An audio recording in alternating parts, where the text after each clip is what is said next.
In today's noisy and restless nights, finding stillness can feel impossible. But the quiet wisdom of Zen shows us that peace isn't something we chase, it's something we uncover inside. These Zen teachings, each filled with deep calm, can help slow the racing mind, soothe tired thoughts, and lead us gently into restful sleep. Each phrase carries a quiet truth that clears confusion, releases pressure, and invites silence back into the heart. Clarity doesn't come from doing more, but from doing less, thinking less, and simply being present. These nighttime Zen words remind us that the peace we seek is always here, just waiting beneath the noise. The moon never rushes, yet lights the whole sky. In the mountains of Iwakura, there was a quiet temple where a wandering monk came to seek guidance. He had traveled far and wide, chasing knowledge, chasing enlightenment, chasing something he could never quite hold. He was worn thin, not from the road, but from his own urgency. Every temple he visited, he left with more teachings, but less peace. He had memorized sutras, chanted mantras, fasted, climbed, meditated until his knees bruised. And yet, his heart felt restless. The old abbot of Iwakura offered him tea beneath the open sky. It was night. The mountain was silent, except for the wind, brushing pine needles like whispers. The monk looked up and saw the moon shining effortlessly across the valley. He sighed, as if the moon reminded him of everything he was failing to be. "Master," he said, "why do I still feel lost after all this effort?" The abbot poured the tea slowly, not looking away from the moon. He said, "Do you see how the moon glows? It moves without rushing. It says nothing, yet fills the night. It does not compete with the stars. It simply is, still, steady, present." The monk was silent. The abbot continued, "You run to catch something that is already here, but the more you hurry, the further it seems. Peace is not found through strain. The moon teaches this. Enlightenment is not chased. It is revealed in stillness." The monk's shoulders fell, not in defeat, but in relief. For the first time in years, he stopped trying. He just sat, breathed, existed, and the silence around him didn't feel empty. It felt full. That night, he stayed beneath the moon for hours, not thinking, not planning, just letting the glow soak into his tired bones. And though nothing happened, everything changed. Sometimes the deepest truth comes not in thunder, but in a whisper, not in striving, but in slowing. The moon never rushes, yet lights the whole sky. Let go of the day. It was never yours to hold.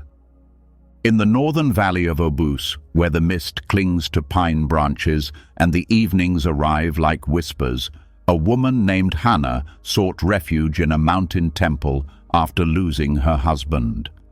Though months had passed, her grief clung tightly, like a fist around her chest that refused to release. She moved through the temple gardens with a soft, quiet sorrow. Every evening, as the sun dipped below the peaks, she sat alone under the lantern tree, replaying the day in her mind. What she said, what she should have said, what she wished she could take back. One night, the old nun of the temple sat beside her without a word. The two watched the sky turn violet. The silence between them stretched gently until Hannah finally spoke, her voice cracking.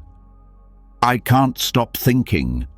Every day feels unfinished, like I should have done more, said more, been more. The nun, who had lived many lives inside one life, listened without interrupting. Then she softly pointed to the lantern hanging above them.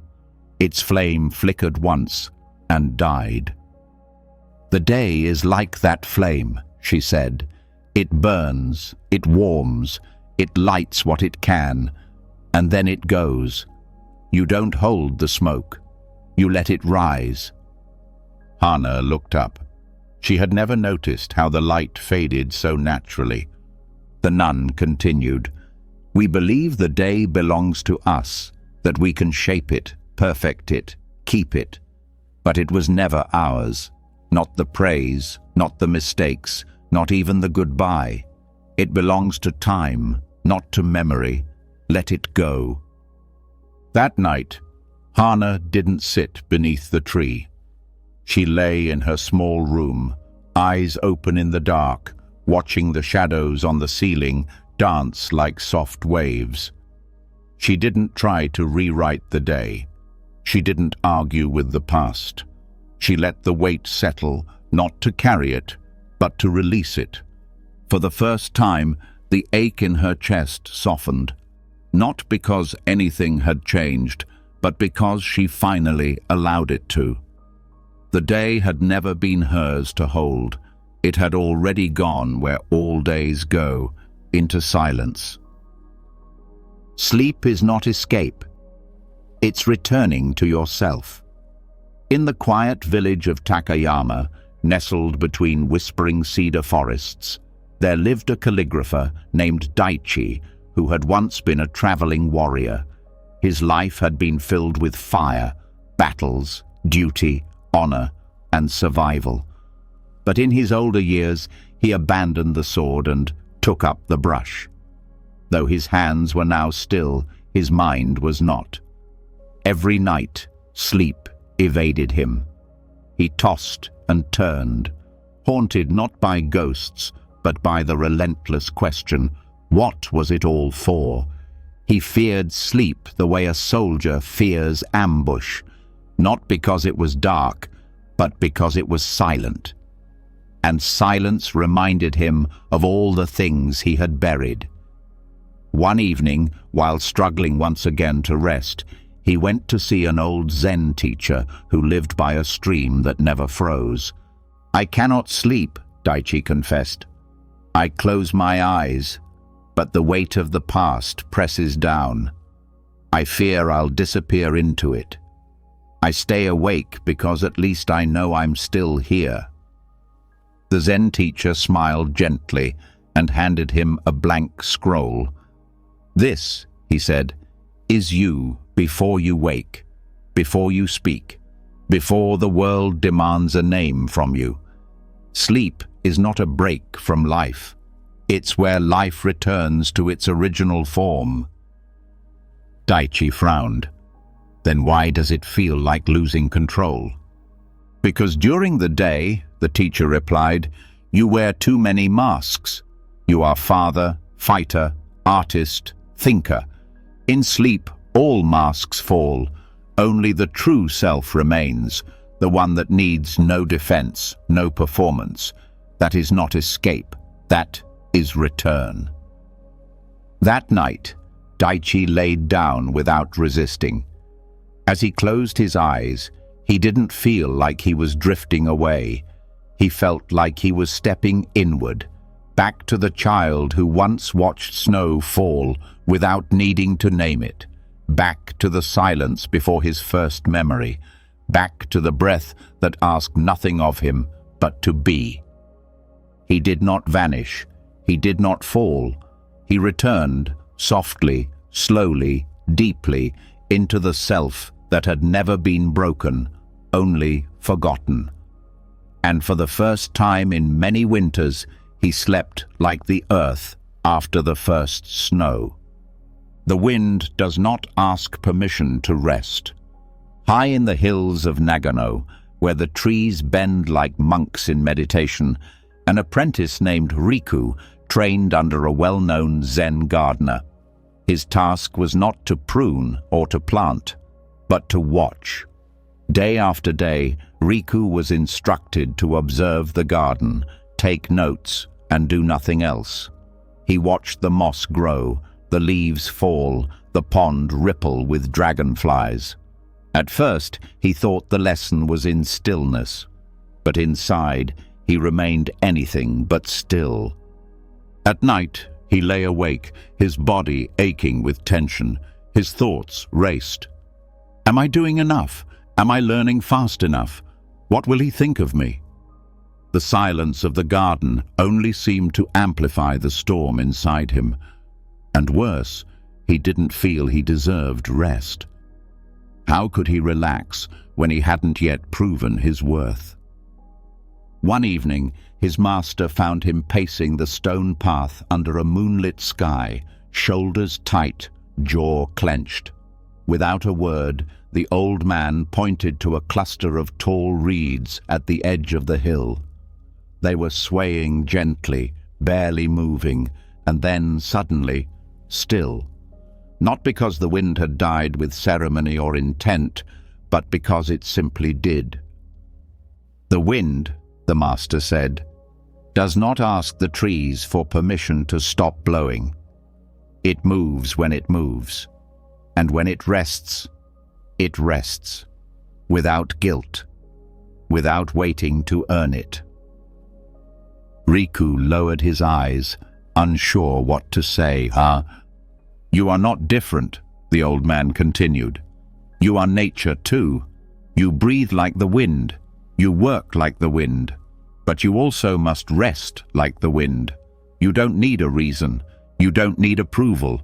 You don't need to finish every task or calm every thought. Rest is your right, not a reward. That night, Riku didn't try to fix himself. He didn't write a plan or chant a mantra. He simply lay down, just as the wind had, and let the silence hold him without earning it. For the first time, he felt no pressure to justify his stillness. It was enough to be like the breeze, free to stop, free to start, and free to rest when the moment calls. Beneath thought, there is a silence that never left. In a stone temple, perched above the quiet lake of Biwa, there lived a novice named Sora, who was deeply devoted to understanding the nature of the mind. He spent long hours in meditation, following his breath, watching his thoughts, labeling each one as it passed. Yet despite his efforts, he often felt further from peace than when he had begun. His thoughts were relentless, chasing one another like birds startled in a cage. One morning, as the fog clung low to the water, Sora approached the head monk, Master Kenshin, who was sweeping fallen plum blossoms from the path. "Master," he said, bowing low, "I do everything I've been taught. I sit, I breathe, I focus, but the thoughts never stop. My mind is too noisy. I feel like I'm failing."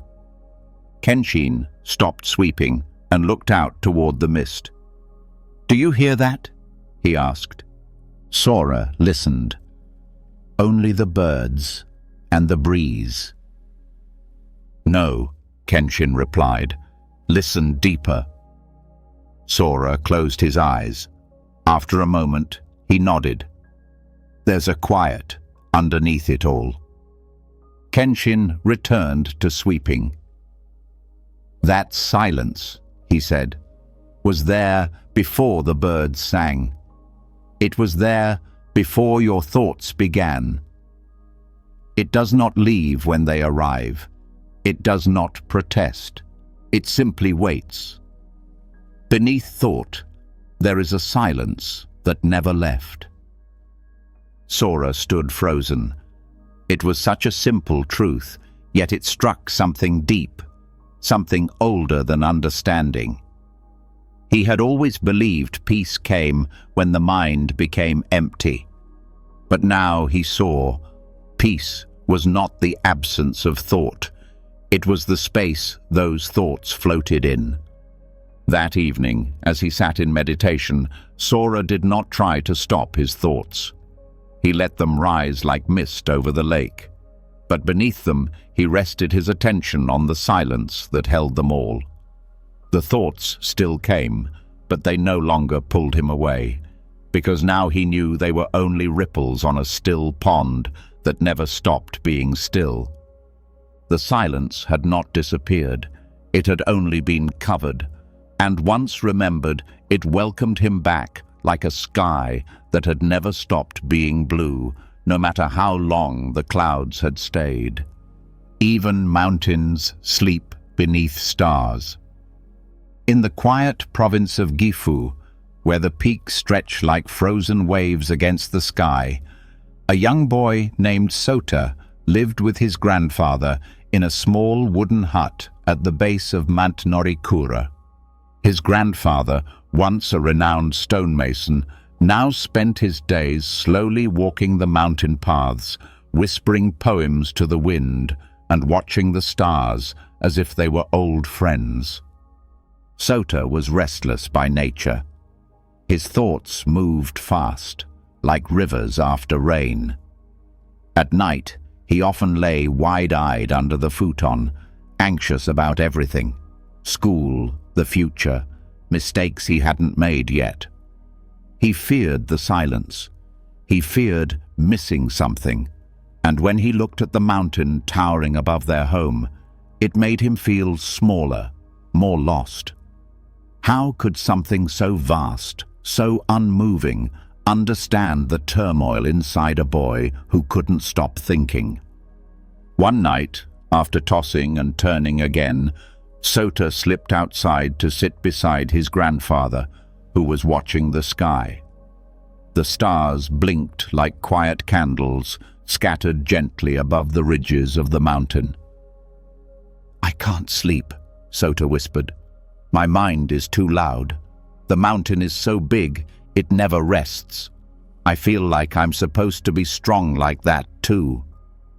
The old man smiled softly and pointed to the silhouette of the peak. It stood dark and motionless, cloaked by the hush of night. "Sota," he said, "you think the mountain is always awake, but you're wrong. Even mountains sleep. Look closely. Do you see it chasing anything now? Is it trying to hold itself up? No, it's just being, quiet, still. The stars are its blanket. The night is its breath." Sota looked again. The mountain was not a monument of effort. It was a body in surrender, a giant in meditation. His grandfather continued, "You're not weak for resting. You are nature too, and all of nature knows when to sleep. The river, the clouds, even the mountain. Don't fight the night. Let it carry you." Sota laid back on the grass, head against his grandfather's folded coat, and watched the stars settle into his chest. He didn't need to be strong. He needed to be soft. And in that softness, he finally found sleep, beneath stars, like the mountain that had always been waiting to teach him how. "You are not broken, just tired from carrying too much noise." In the hills of Nara, where wild deer roam freely and the temples breathe with centuries of stillness, there lived a woman named Aiko who had lost her way, not in direction, but within herself. She was known in her town as reliable, always there for others, always composed. But when she came to the temple, her hands trembled and her eyes carried something fragile. She approached the resident nun, a woman with silver hair and a voice soft as the moss beneath the temple stones. "I don't know who I am anymore," Aiko whispered. "I smile, I speak, I help, but inside I feel like something is broken, like I've cracked, and I can't hold myself together." The nun didn't respond with advice. She simply led Aiko to a quiet chamber and handed her a large bowl. It was filled to the brim with tiny bells, each one delicate and shimmering. "Carry this to the garden," she said, "but be careful not to spill a single one." Aiko tried. She walked slowly, but with every step, the bells chimed. Some fell, some clinked against each other. After a few minutes, she returned, frustrated. "It's too heavy. I can't keep them all steady." The nun looked at her gently. "You believe you're broken, but what if you're just exhausted from holding too much?" Aiko looked down. The bowl was beautiful, but full, too full. The nun continued, "Every expectation, every unspoken worry, every moment you pretend to be okay, that's another bell. One or two is fine, but when you carry 1,000 and expect yourself to be silent, it's no wonder your hands shake." Tears came before Aiko could stop them, not out of sadness, but out of something older, recognition. For the first time, she wasn't told to be stronger. She was allowed to be heavy. That night, she sat by the temple's koi pond. She didn't try to meditate. She just breathed and let the noise inside her echo. The voices, the memories, the fears, they were still there. But now, she didn't mistake their weight for her worth. She was not broken. She was just tired. And even the strongest bell will ring unevenly when it has been held for too long without rest. The night teaches what daylight never could. In a quiet monastery by Lake Biwa, there lived an old Zen master who rarely spoke during the day. His students often found him sweeping fallen leaves or sipping tea alone, his eyes calm, his presence like still water. He was known not for his lectures, but for his silences. People came from distant provinces, hoping to hear some profound teaching, but often left confused when all they received was a smile and a nod. Among his students was a young novice named Akio, who burned with questions. He had read scriptures, studied sutras, memorized chants. But inside, he felt empty. He was frustrated by how little the master taught during daylight. One evening, after another silent day, Akio could no longer hold it in. As the sun dipped behind the mountains and the sky deepened into indigo, he approached the master beneath a tree lit only by the moon. "Master," he said, "why do you say nothing all day? Why won't you teach me? I am ready to learn." The old man looked up at the sky. The wind was soft. The crickets had begun their slow song. Then he spoke, so quietly that Akio had to lean in to hear. "Because the answers you're looking for," the master said, "do not come in sunlight. The day blinds with its noise. It fills the eyes, the ears, the mind. But the night strips all that away. The night doesn't distract, it reveals." He paused, letting the silence settle. "In the dark," he continued, "there is nothing left to perform. No one watching, no mask to wear. You stop trying to be enlightened and begin to feel the truth that has no name."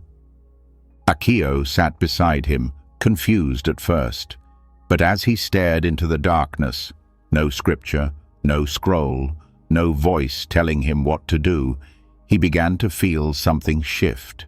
Not in his mind, in his breath, in his chest, in the space that thinking couldn't reach.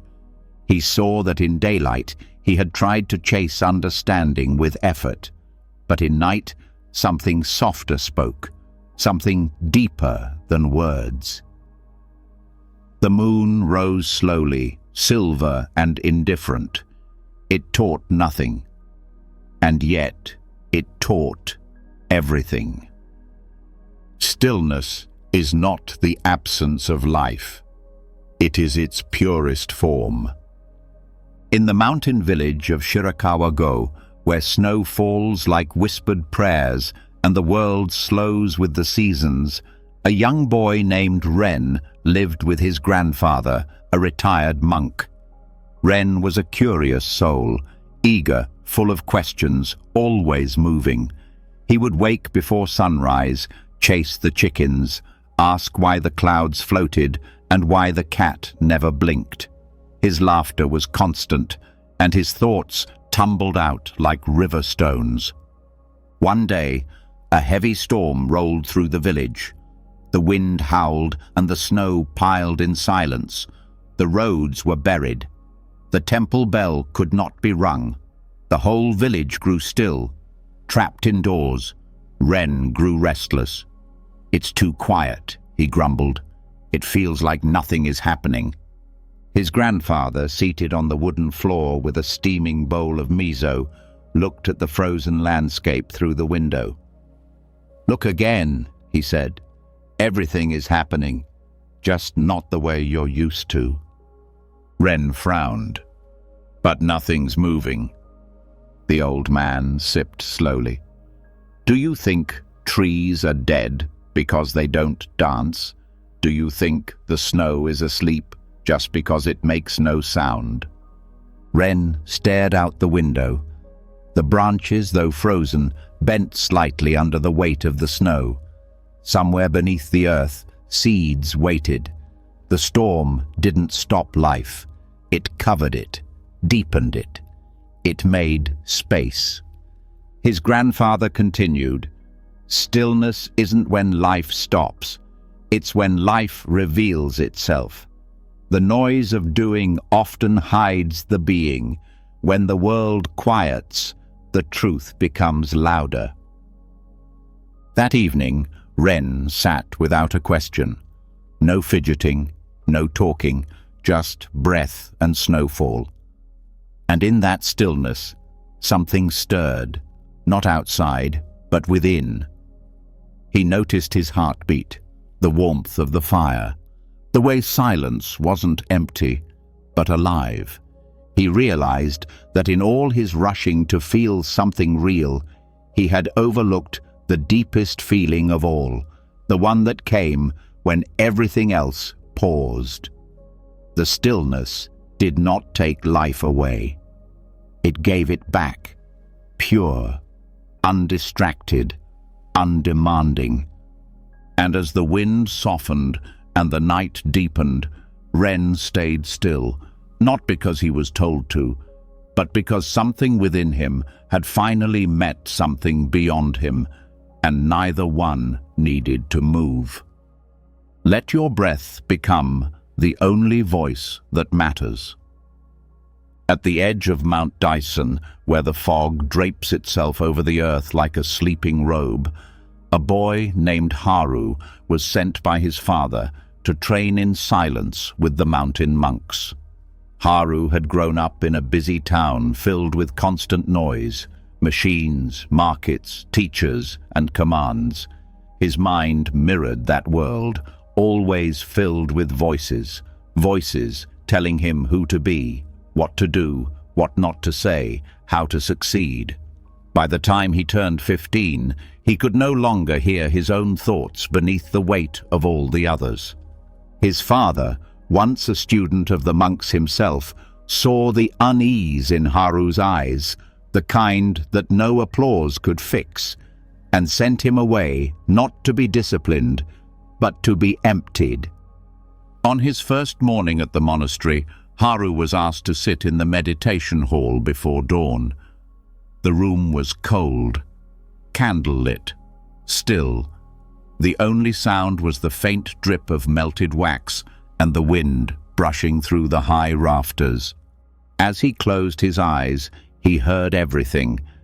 His teacher's criticisms, his friends' opinions, his fears about failing, the echo of someone once saying, "You're not enough." All these voices clawed inside him. He opened his eyes, breath quickening. He wanted to leave. He felt swallowed. A monk beside him noticed and gently leaned over. "Don't push them away," the monk whispered. "Just let your breath speak louder than them all." Confused but desperate, Haru focused on the inhale, then the exhale. He counted. He listened.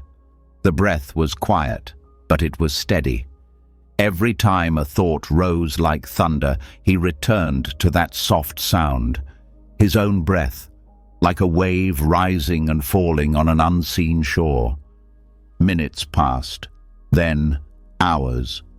The voices inside him grew tired. One by one, they faded. Not because he forced them out, but because he stopped giving them the stage.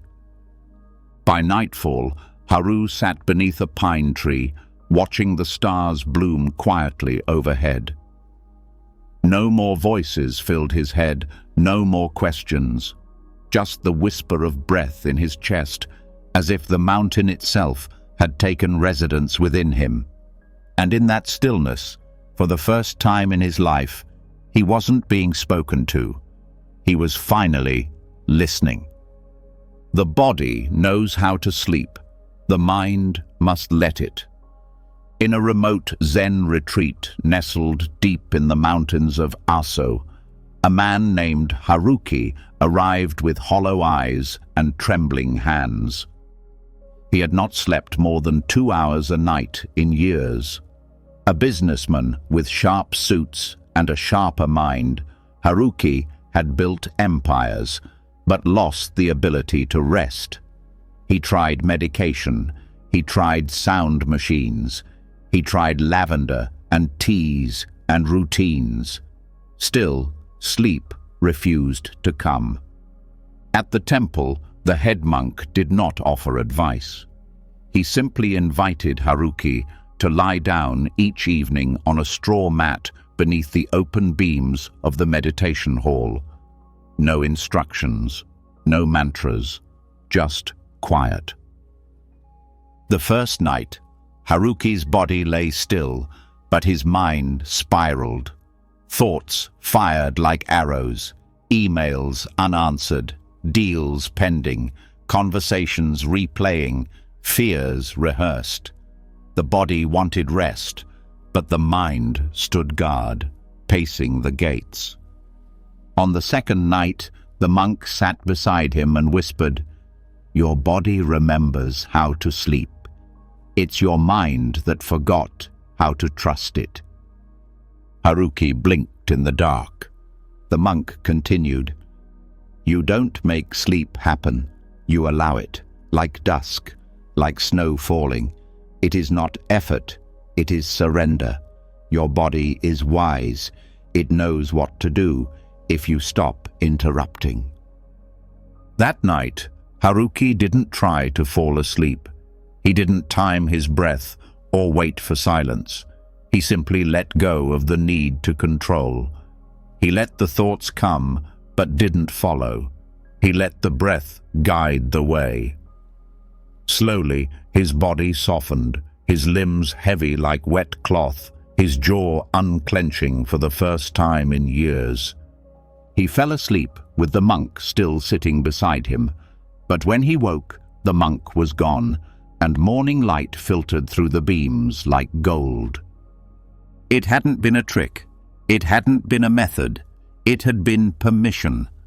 Sometimes, the most intelligent thing the mind can do is step aside, because the body has been dreaming since before thought was born.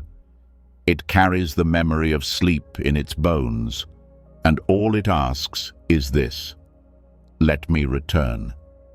There is no tomorrow in a quiet breath. In a coastal village where the sea whispered secrets only the monks could understand, a girl named Emi arrived at a seaside zendo after the sudden death of her mother. She was only 17, but her eyes held the weight of someone twice her age. She carried grief like a bag of stones, always over her shoulder, always making noise, always reminding her that time was both too fast and too slow. She was terrified of the future.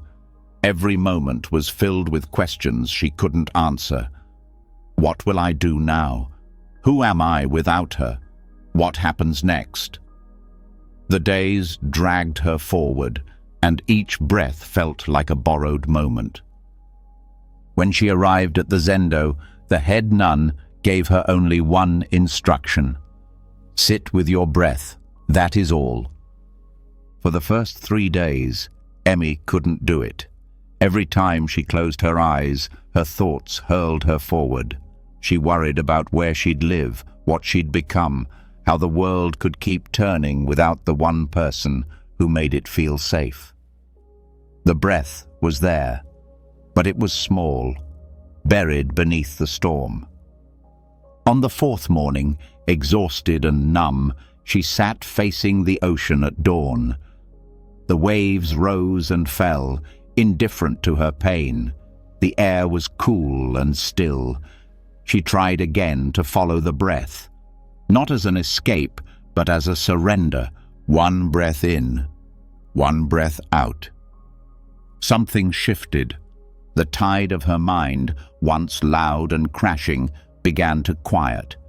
Each inhale stopped asking what came next. Each exhale stopped clinging to what had been. There was no future in that breath, no past, just the rhythm, just the now. A seagull called out in the distance. She didn't flinch. The nun appeared beside her, silent.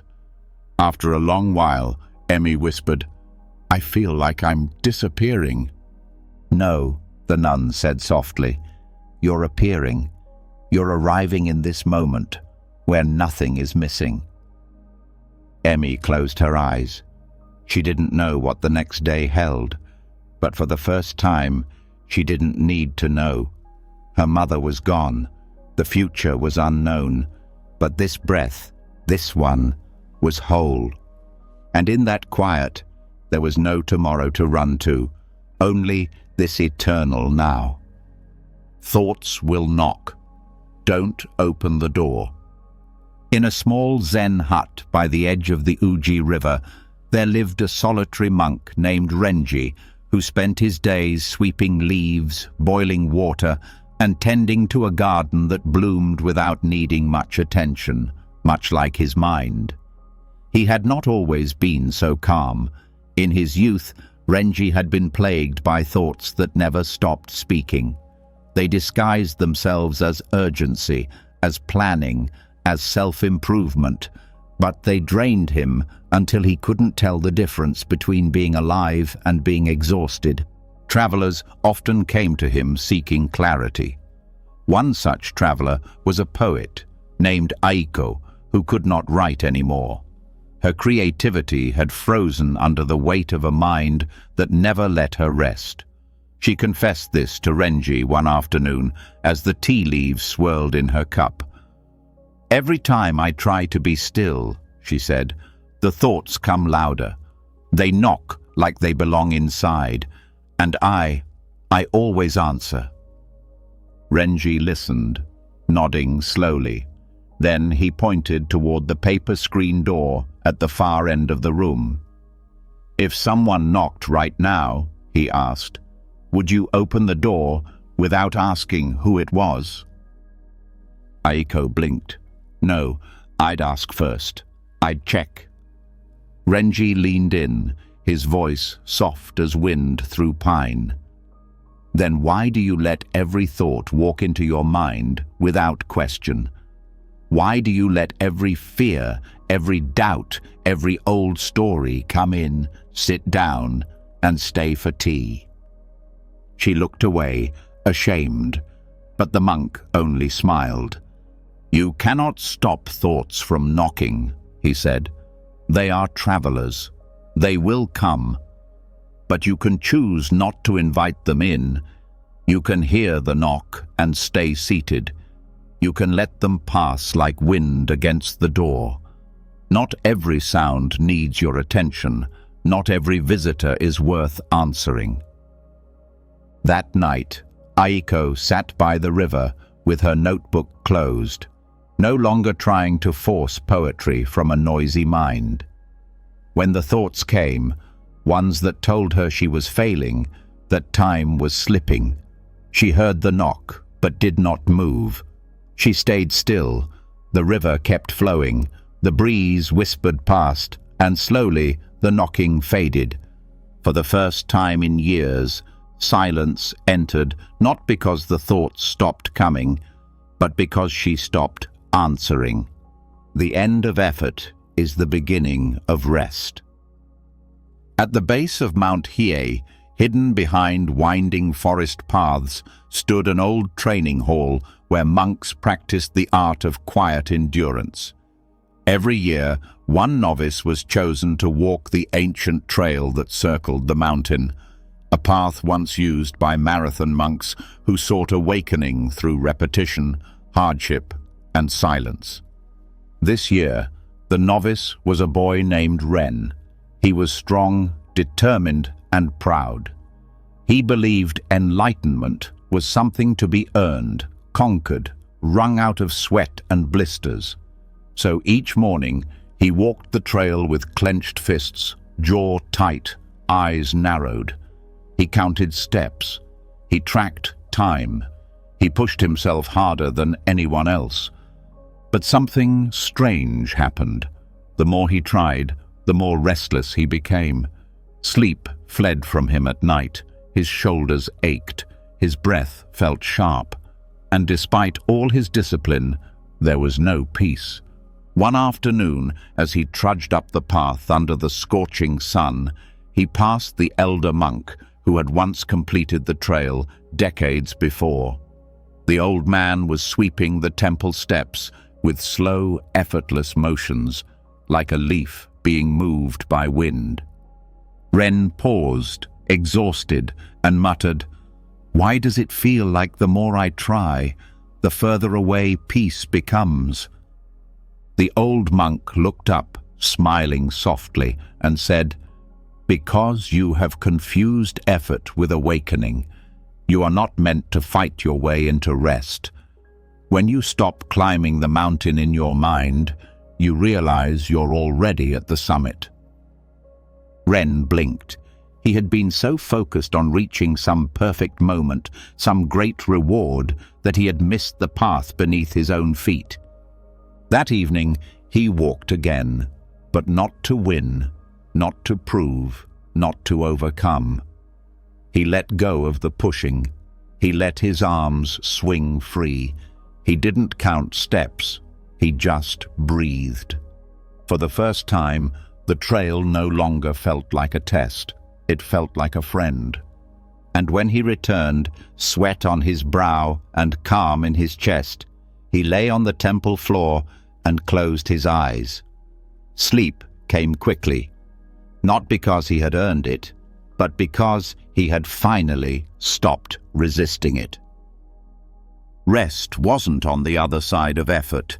It was on the other side of letting go. When the eyes close, the soul begins to see.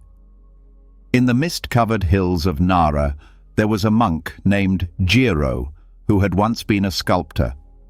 His hands had carved statues that people traveled across provinces to see. Faces of compassion, curves of serenity, bodies of Buddha so lifelike they seemed to breathe. But one day, as age took his eyesight, the chisels grew silent. The last sculpture he began was never finished. Sight had abandoned him, and with it, so had his confidence. He withdrew to a remote temple, believing his purpose had ended. Without his eyes, he thought he had nothing left to offer. He sat in silence, day after day, hearing the world, but not meeting it. The other monks were kind, but he felt himself dimming, like a candle flickering on its final breath. One night, during a full moon, a novice named Kaoru found him sitting alone in the courtyard. "Do you miss seeing the stars?" the boy asked. "I think if I lost my eyes, I would feel lost forever. Jiro did not answer right away. Instead, he touched the ground beside him and invited Kaoru to sit. Then he said, "I used to think the same, that without vision I had no path. But something strange happened when my eyes closed for good. I began to feel the trees instead of just looking at them. I heard the silence between words. I noticed the space around me had shape, even without lines or color. And inside, I began to see something I never noticed before." "What did you see?" Kaoru asked. "Myself," Jiro whispered. "Not the self that strived, not the one that needed praise, the one beneath all that, the one that was always still, always present, the one that never needed eyes to begin with." The boy looked up at the glowing moon, then back at Jiro's face, so calm it looked like it had been carved by his own past hands. That night, Kaoru went to bed with the lamp unlit. He let the darkness wrap him, not with fear, but with curiosity. When the world disappeared behind his eyelids, something else appeared. A feeling, a knowing, a presence that had no name. And in that space, he realized, vision can distract. But in stillness, with the eyes closed, the soul finally begins to see. You are not what you think. You are what watches. In a small monastery high above the clouds in the Nagano Alps, a young monk named Toma struggled with a storm that never seemed to end. Not one of thunder, but of thought. Every time he sat in meditation, his mind filled with noise, judgments, worries, daydreams, regrets, thoughts about thoughts. He tried to push them away, to silence them with effort, to chase them down like wild animals. But the more he tried to quiet them, the louder they seemed to become. One morning, as the sun began to rise over the snowy peaks, Toma approached his teacher with tired eyes and a clenched heart. "Master," he said, "my mind will not stop. I try to be still, but the thoughts just keep coming. It feels like they are me, and I don't know how to escape them." The teacher said nothing. Instead, he picked up a clear bowl and poured water into it until it nearly overflowed. Then he placed it on the stone floor between them and pointed. "Watch." They waited in silence. Slowly, dust from the room settled into the bowl. The surface rippled, then stilled. After a while, the water became clear again. "You see the dust," the teacher finally said. "Those are your thoughts. They float through the mind. They stir it, cloud it, but they are not the water." Toma nodded slowly. "You are not the dust," the teacher continued. "You are not even the water. You are the one watching, the one who sees the storm and does not become it." Toma sat with those words long after the master had gone. That evening, he meditated again. The thoughts returned, as always, but this time he didn't try to stop them. He watched them rise, he watched them fall. He saw sadness flutter across his mind like a passing bird.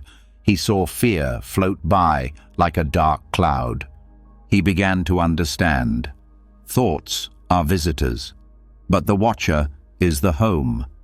And in that awareness, pure, still, untouched, he discovered a quiet space where no thought could disturb him. A space that had always been there. A space not made of ideas or stories, but of presence. That night, the wind howled outside, but inside he rested in a silence deeper than sound. Not because the mind had stopped, but because he had stopped mistaking it for himself. Surrender is not weakness, it is wisdom in rest. In the forested borderlands between Kyoto and the sea, there was a woman named Naomi who had carried too much for too long. She was not a monk, nor a teacher. She was a mother, a widow, a caretaker of her aging parents. Her life was stitched with quiet suffering, the kind that is never spoken aloud. Every day, she poured herself into others, convincing herself that strength meant never stopping, never asking, never letting go. But each night, when the house grew silent and the lights went out, she felt the weight of a world she couldn't fix pressing down on her chest. Eventually, her body began to falter. Fatigue set in, deep in her bones. Her breath came shallow. Doctors told her to rest, but rest, to Naomi, felt like surrender. And surrender, she had always believed, was weakness. One spring morning, she came to a forest temple not far from the ocean, where she was greeted by an elderly nun who had once lived as a warrior before laying her sword down. The nun showed her to a garden bench and said nothing at all. They sat together in the quiet for a long time, watching a single leaf twist in the wind before falling to the earth without resistance. Naomi finally broke the silence. "How do you do it?" she asked. "How do you let go without feeling like you're failing?" The nun smiled, not with her lips, but with her whole presence. "Surrender," she said, "is not giving up. It is giving in, to truth, to what is. The river does not fight the bend. The tree does not resist winter. They rest because they trust. Weakness is forcing yourself to carry what no longer belongs to you. Wisdom is knowing when to put it down." Naomi said nothing, but tears filled her eyes. Not from pain, but from recognition. She had not needed someone to fix her. She had needed someone to show her she could rest without shame. That evening, for the first time in years, she allowed herself to lie down without guilt. Not because everything was finished, but because she finally understood that peace is not earned through exhaustion. It is allowed through surrender. And in that quiet surrender, she discovered not emptiness, but fullness, the wisdom that comes when one finally stops running. When the moment is enough, sleep comes naturally. In the quiet rice fields of Okayama, where the fireflies drift like lanterns across the night, a boy named Naoki lived with his grandmother in a small farmhouse. Every evening she would light a single candle and sit by the window, sipping tea in silence. Naoki, however, couldn't sit still. He would toss in bed, roll over, count sheep, get up, lie down, and try again. No matter what he did, sleep refused to come. His thoughts always pulled him into tomorrow, homework, growing up, dreams not yet real, things not yet done. One night, after another failed attempt at rest, he found his grandmother still sitting by the window, watching the wind move the curtains. He sat beside her and sighed. "I don't know how to sleep. I think too much." She didn't speak right away. She poured him a cup of warm tea and held her gaze on the garden where moonlight lay quietly across the soil. Then she said, "You cannot sleep because you are living in a moment that doesn't exist. You're trying to rest in tomorrow's bed." Naoki frowned. "But I have so many things to do. I can't stop thinking about them." His grandmother smiled gently and pointed to the candle in front of them. Its flame flickered once and stood still again. "This candle is not worried about its next breath of wax. It burns now, and because that's enough, it glows. Naoki stared at the flame. It made no effort. It simply was. His grandmother whispered, "When the moment is enough, there is nothing left to chase. The mind softens, the heart quiets. Sleep doesn't need to be hunted. It finds those who have stopped running." That night, Naoki returned to bed with no goal. He didn't try to silence his thoughts. He just breathed. He noticed the softness of the blanket, the rhythm of his inhale, the stillness outside his window. He let that be enough. No more planning, no more waiting, just this moment, just now. And without forcing it, without even realizing when, sleep came, not as a reward, not as a prize, but as a gift that arrives the moment we stop needing more than what is.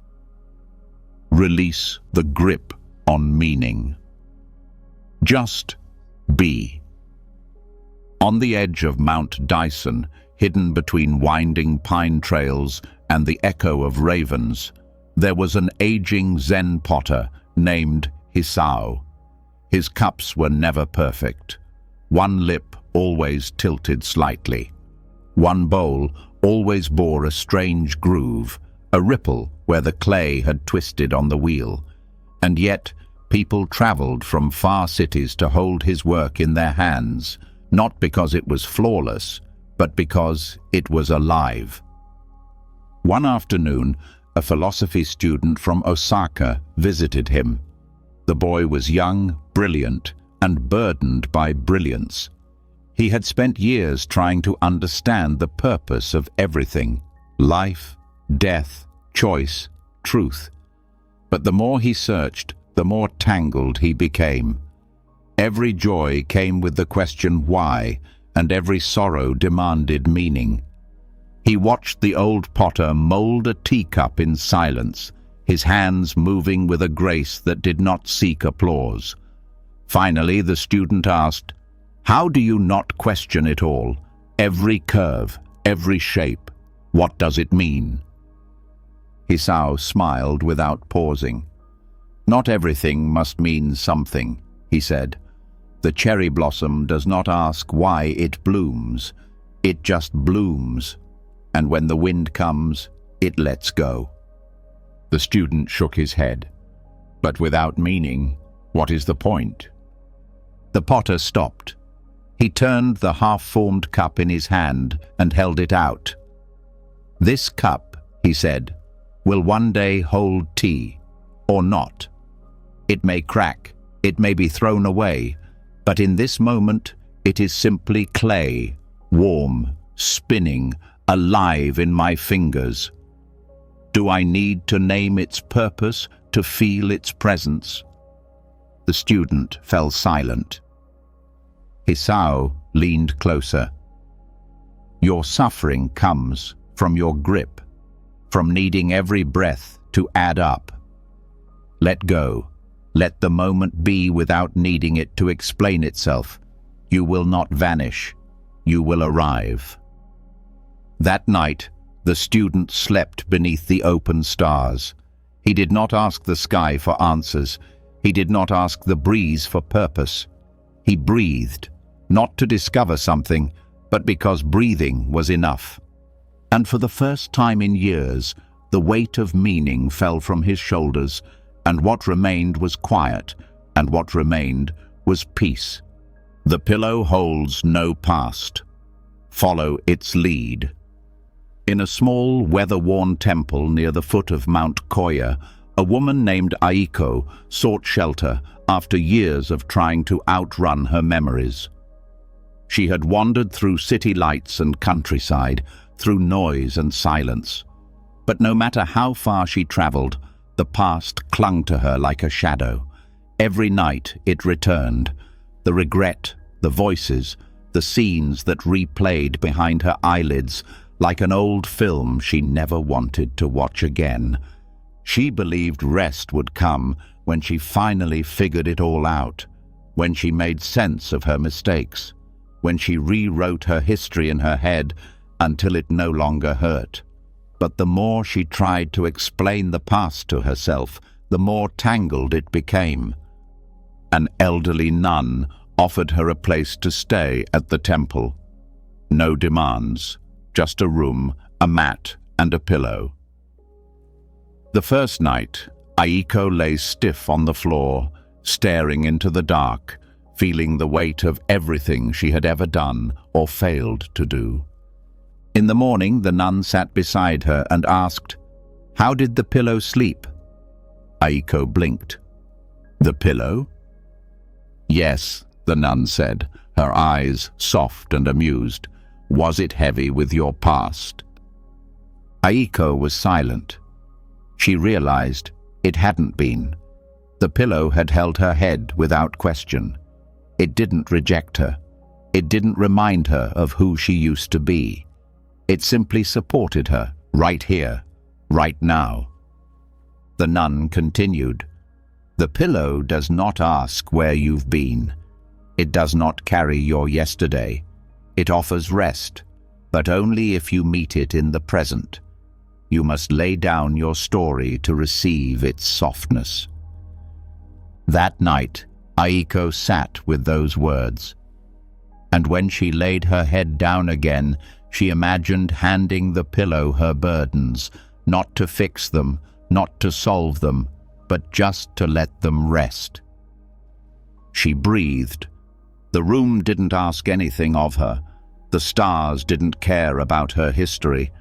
And the pillow beneath her, still and silent, held her like the world does when we finally stop resisting its kindness. She closed her eyes, not to escape the past, but to stop carrying it. Because in that moment, she understood, what holds her tonight holds nothing else. And maybe that was enough. The moon doesn't shine, it reflects. So can you. In the highlands of Totori, far from cities and clocks, there was a hermitage where an old nun named Sachiko lived alone. She had once been a renowned speaker, known across temples for her fiery sermons and sharp clarity, but one day, without warning, she disappeared from public life. Rumors spread that she had lost her voice or her faith. In truth, she had only lost interest in being seen. Years later, a young woman named Yui, who had long admired Sachiko's teachings, arrived at the hermitage seeking wisdom. She had been struggling with comparison. No matter what she did, art, meditation, prayer, she felt invisible. Others always seemed brighter, louder, more certain. "I feel like I'm fading," she confessed, "like I have nothing of my own to offer. I don't shine like others do." That night, Sachiko took her outside. The moon hung full and pale over the mountains, casting a silver path across the lake. The world below glowed softly, not in fire, but in echo. "Do you see it?" the nun asked. "The moon doesn't create its own light. It only reflects. The sun burns, but the moon receives. And yet, no one stays up all night to stare at the sun. We wait for this." Yui looked up, her eyes wet. "You don't have to shine like the sun," Sachiko said. "You don't need to burn to be worthy. You are allowed to reflect, to hold light gently, to pass it along in silence. Your presence is enough." They sat together, bathed in moonlight. There were no lessons, no chants, only the sound of the wind and the stillness that lives between words. Yui had spent her life trying to generate something that couldn't be forced, trying to prove that she was radiant, original, powerful. But that night, she understood something deeper. Light doesn't always come from within. Sometimes it's received, and that too is sacred. She didn't need to perform brightness.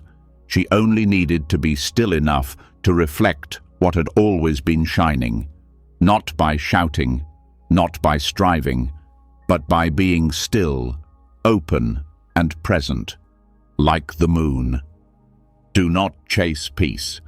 Sit still and let it find you.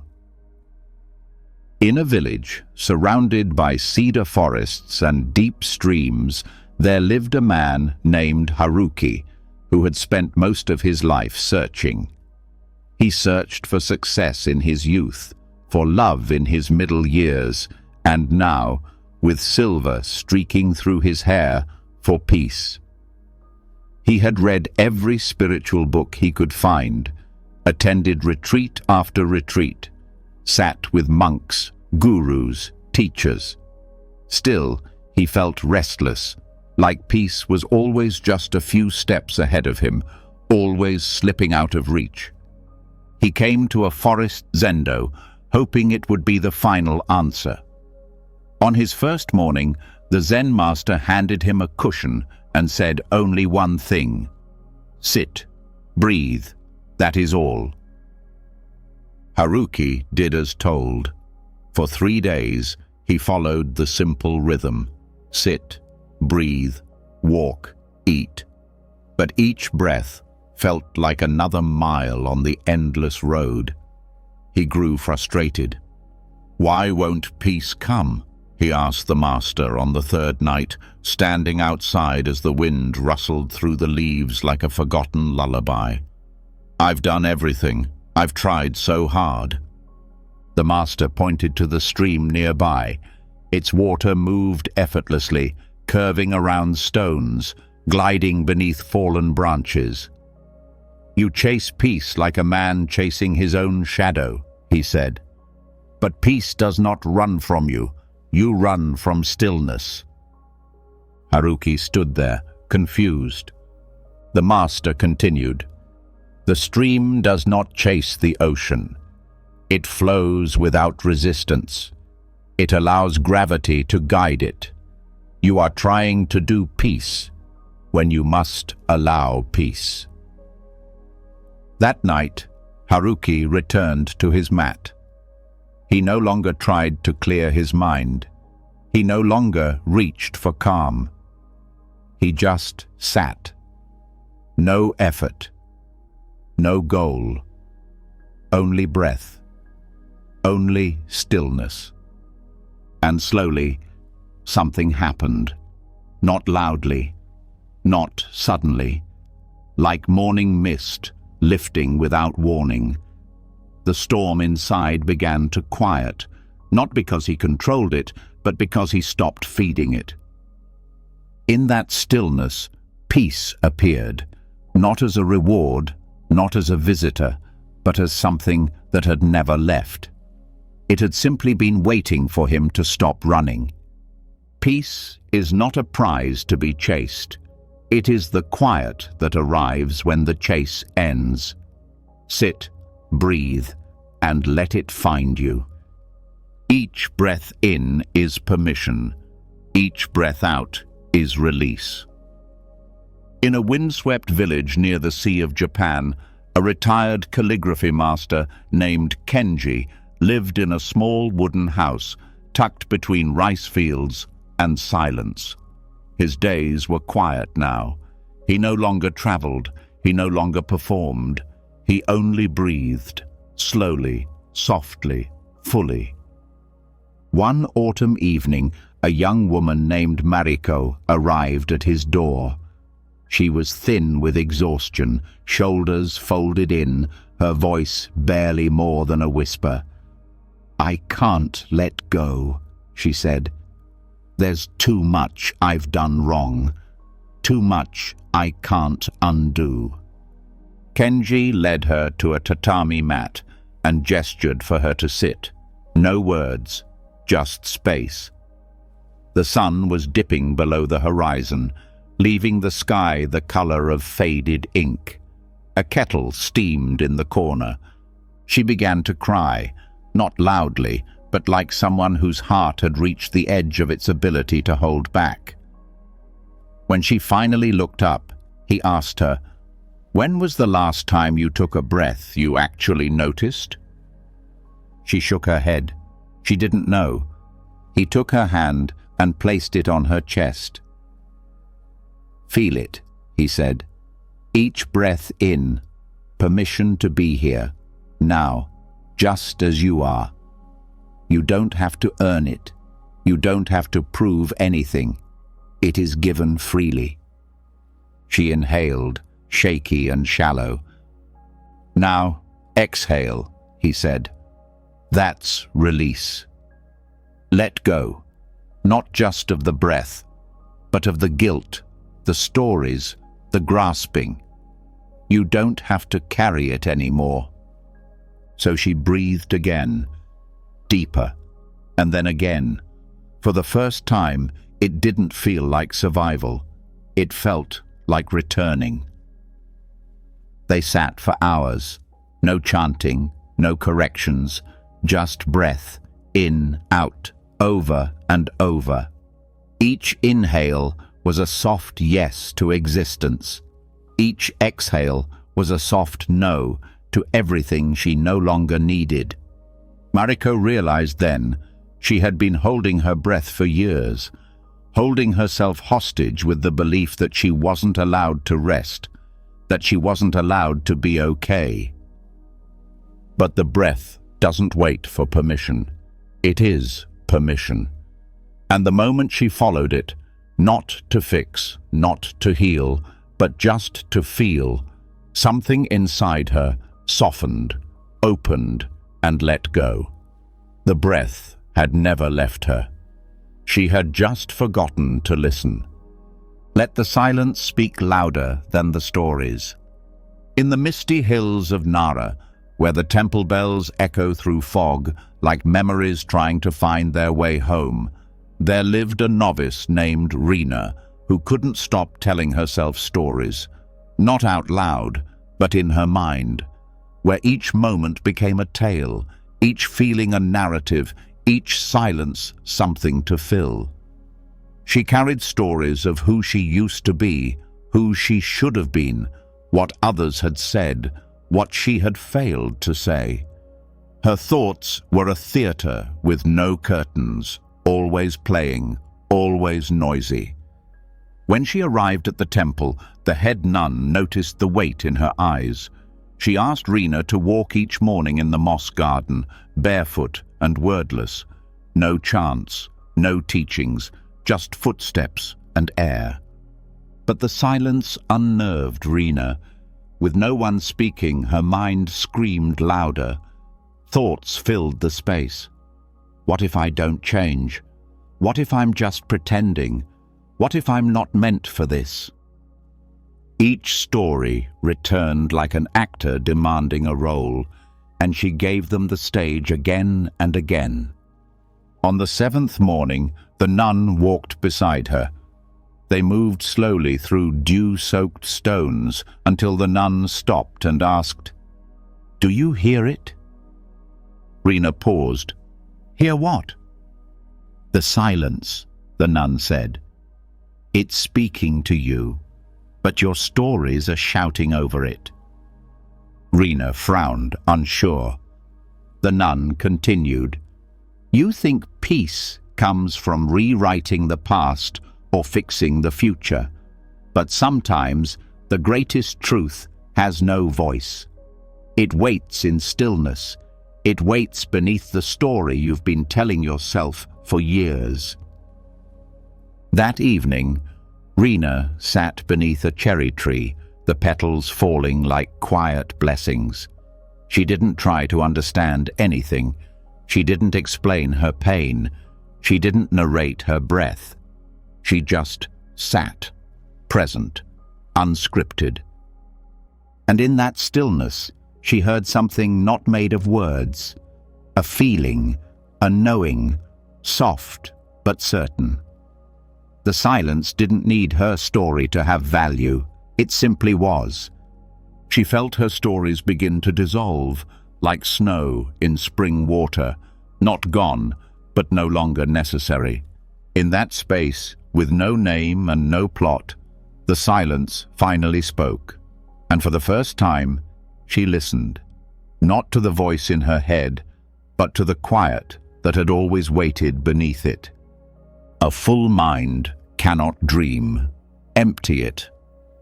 In a fog-draped monastery above the shores of Lake Ashi, there lived a monk named Eta, who had once been a scholar, brilliant, tireless, and endlessly consumed by thought.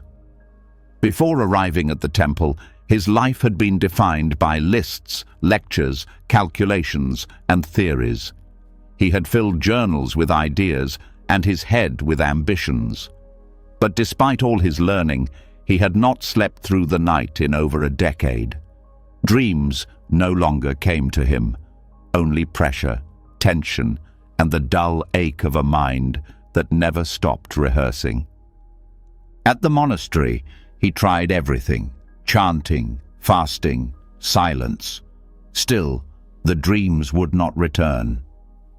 Each night, he lay awake in a storm of thinking, unable to slip into the stillness that had once come easily in childhood. One cold evening, the head monk invited him to a clearing where a stone basin sat beneath a cedar tree. The basin was full, water rippling slightly from a breeze, leaves floating along its surface. "Do you see this?" the monk asked. "This bowl is your mind." Eta nodded. "Now," the monk continued, "try to see your reflection in it." Eta leaned over, but the movement of the water distorted everything. The surface trembled. His face was unrecognizable. The monk then reached in, gently scooping out the floating leaves, one by one. "A full mind cannot reflect," he said, "and it cannot dream. Dreams come only when the water is still, when the bowl is empty." That night, Eta did not force stillness. He did not wrestle with his thoughts. Instead, he began to observe them the way one watches clouds, seeing them, then letting them drift. With each thought, he whispered softly, "Not now," and returned to his breath. One by one, the leaves fell away. And as the mind emptied, a quiet began to unfold. Not sleep yet, but the space where sleep begins. And in that space, the first dream in years rose, gentle, wordless, warm. It did not solve anything. It did not need to. It simply reminded him, the mind is a vessel, not a vault. What it carries must be poured out sometimes, so that silence can enter, and in silence, the forgotten dreams return home. The night forgives faster than the mind. In the quiet outskirts of Matsumoto, there lived a tea master named Kaito, who had once been known for his sharp tongue and short temper. He was precise, respected, but feared by those around him. Over the years, regret took root in his heart. Silent, heavy, constant. Faces from the past returned to him in dreams. People he had scolded, words he could never unspeak. Even after years of practicing ceremony, stillness, and humility, his mind clung to those moments like thorns. Every night, Kaito sat alone in his tea room, preparing tea for no one. The movements calmed his hands, but not his mind. He whispered apologies into the steam. He bowed to the silence. But inside, he couldn't let himself off the hook. One evening, as the moon hung low and soft outside the paper walls, a visiting monk entered the tea room. He watched Kaito's ritual in silence. When the tea was served, he took one sip and said, "You move like a man who wants to be forgiven." Kaito nodded, ashamed. "I've changed, but the past still lingers. My mind replays the worst of me. I can't stop it." The monk looked out toward the night garden, where the wind brushed the lanterns without sound. "Do you see the night?" he asked. "It falls gently, without judgment. It doesn't ask what the day did wrong. It doesn't demand you undo it. It simply arrives, and in its darkness, it covers everything, equally, mercifully." Kaito didn't answer. He listened. The monk continued. "The night forgives faster than the mind. It invites rest before the mind believes it's earned it. It does not keep score." Later, Kaito stepped outside barefoot onto the cool earth. The moonlight didn't ask what he had done. The sky did not hold records. The air touched him no differently than it would a saint. For the first time, he let that be enough. He didn't need to untangle the knots. He didn't need to fix the stories. He needed only to be here, in this vast darkness that made no demands. And as the stars blinked gently above him, something unspoken in his chest began to soften. Not because he had finally forgiven himself, but because the night already had. Stop stitching thoughts. Let the thread fall. In the high ridges of the Kiso Mountains, a quiet Zen weaver named Michiko lived alone in a wooden hut strung with wind chimes that never chimed, only swayed. She was once known across the region for her intricate silk tapestries, each thread placed with obsessive care, each design more perfect than the last. But one winter, she abruptly stopped weaving. Her loom went untouched. Her spools of thread remained coiled in silence. Visitors who passed through would often ask why. She would only smile and offer tea. She no longer explained herself. Until one day, a young man arrived, a scholar drowning in his own mind, burdened with thoughts he couldn't stop stitching together. Ideas, regrets, futures, worries, they all wrapped around him like layers of tangled thread. Over tea, he admitted to her, "I can't stop thinking. Every time I try to rest, I pick up another thread. A memory, a plan, something I wish I'd said. It never ends. I feel like I'm sewing my own cage." Michiko nodded and led him to the old weaving room. In the center of the floor lay a half-finished tapestry, beautiful, chaotic, yet broken in its rhythm. She picked up a single red thread from the cloth, held it in the air, then let it fall to the ground. "That was the moment I stopped," she said. "One day I realized I wasn't weaving art anymore. I was weaving escape. I was stitching every thought, trying to fix them, trying to trap them into meaning. But not everything is meant to be tied together.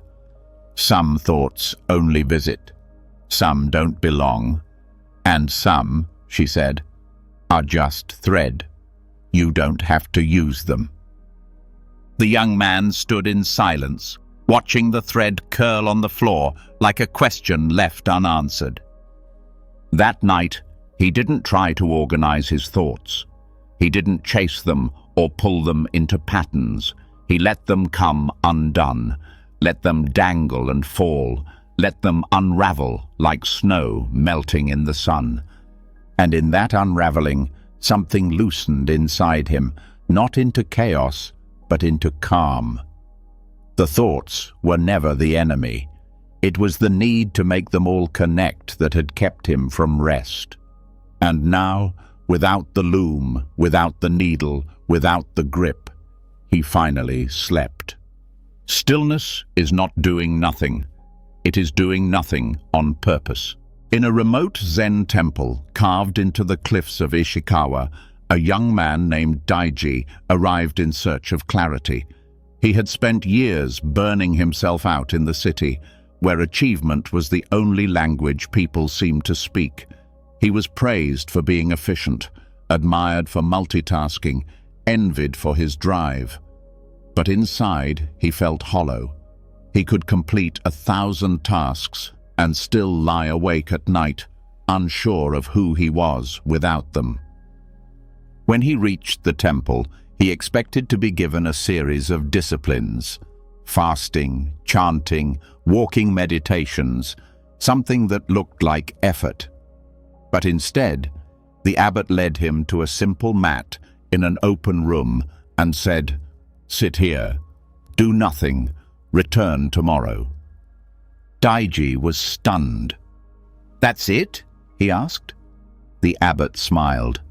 "Yes, but not accidentally. Do nothing on purpose." At first, it drove Daiji mad. His body sat still, but his mind spun like a wheel with no brake. He itched to be useful, to prove something, to move. Every instinct told him stillness was laziness, waste, failure. But the abbot would not let him escape it. "You do not know how to be with yourself," the old monk said. "You only know how to perform yourself." Daiji didn't answer. He couldn't. On the 5th day, something shifted. He sat as before. Same mat, same room. But this time, he noticed his breath, the space between thoughts, the light as it crept along the floor. He wasn't empty. He was full of awareness. Stillness, he realized, was not a pause from life. It was life, uncluttered, undistracted, deliberate. He understood then, stillness is not the absence of action.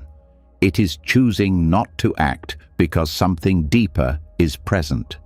It is the body saying, "I am not in danger," and the mind finally believing it.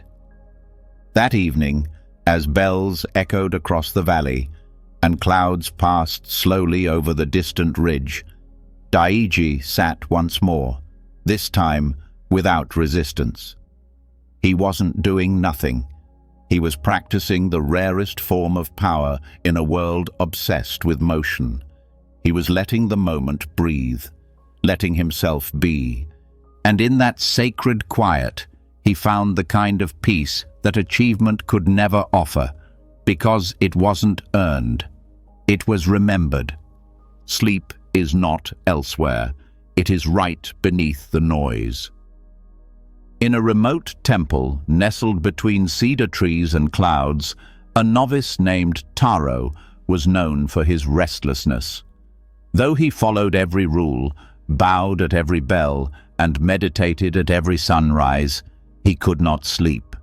Each night he lay awake in the silence of the monastery, eyes wide, heart pounding, trapped beneath a sky that never answered. He believed sleep was a distant destination, something far away, something he hadn't earned yet. He blamed the wind outside, the creak of the floorboards, the ache in his legs, the worries in his chest. "There's too much noise," he whispered one night to the temple's oldest monk, who had not left the mountains in 40 years. "My mind won't let me rest. It's too loud in here." The old monk tilted his head and said nothing at first. Then he motioned for Taro to follow him to the garden. Moonlight shimmered on the surface of a still pond. Crickets sang, wind moved softly through the bamboo. "Listen," the old monk said. "Do you hear the noise?" Taro nodded, embarrassed. "Yes, I hear everything." The monk's voice lowered. "Good. Now listen beneath it." Taro stood confused. The monk pointed at the pond.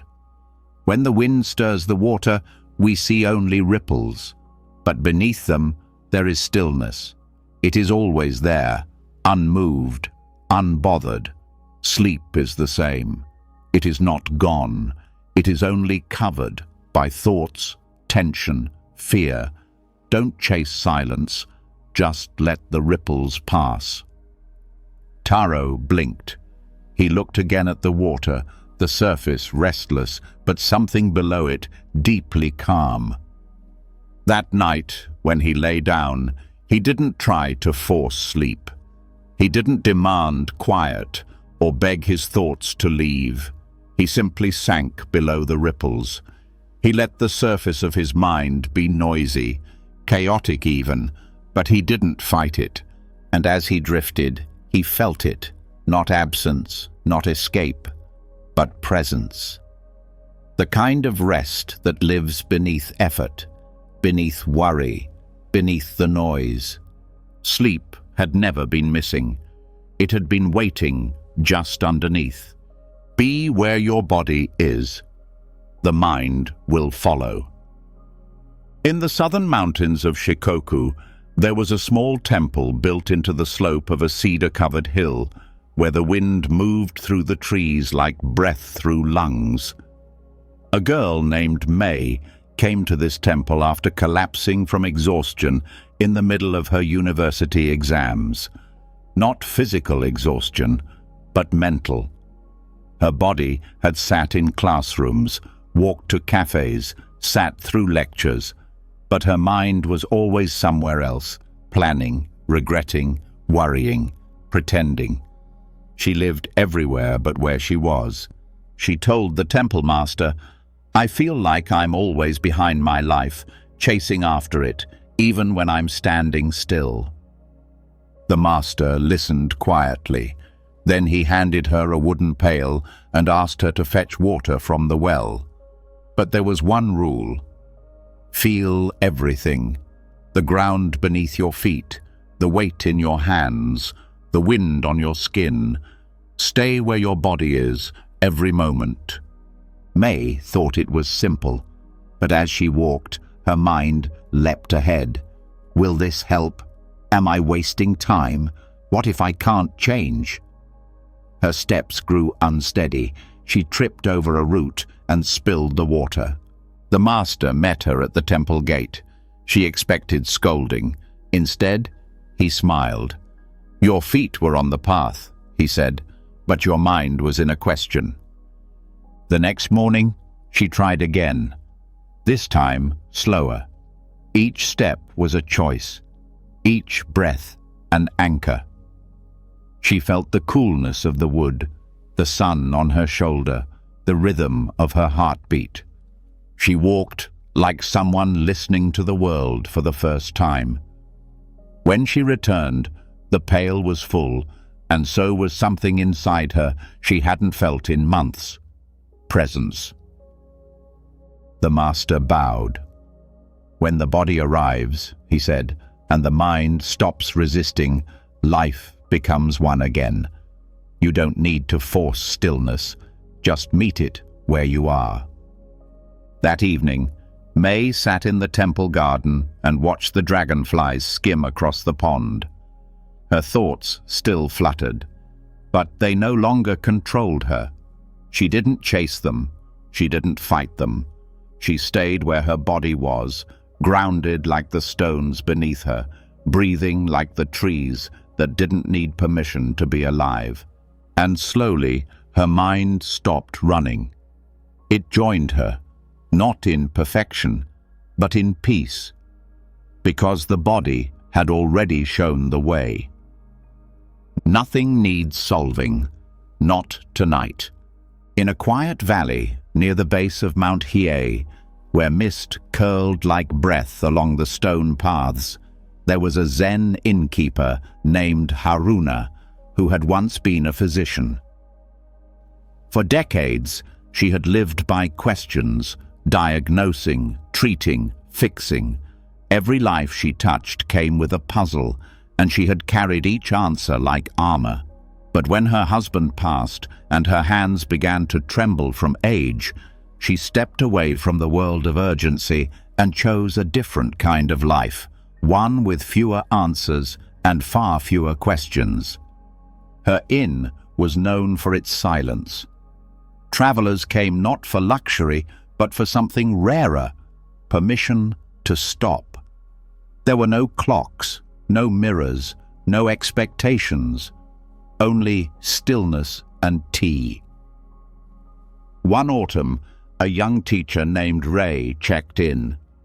He had been working non-stop for years, carrying his students, his colleagues, his family, and now the heavy sense that he was failing them all.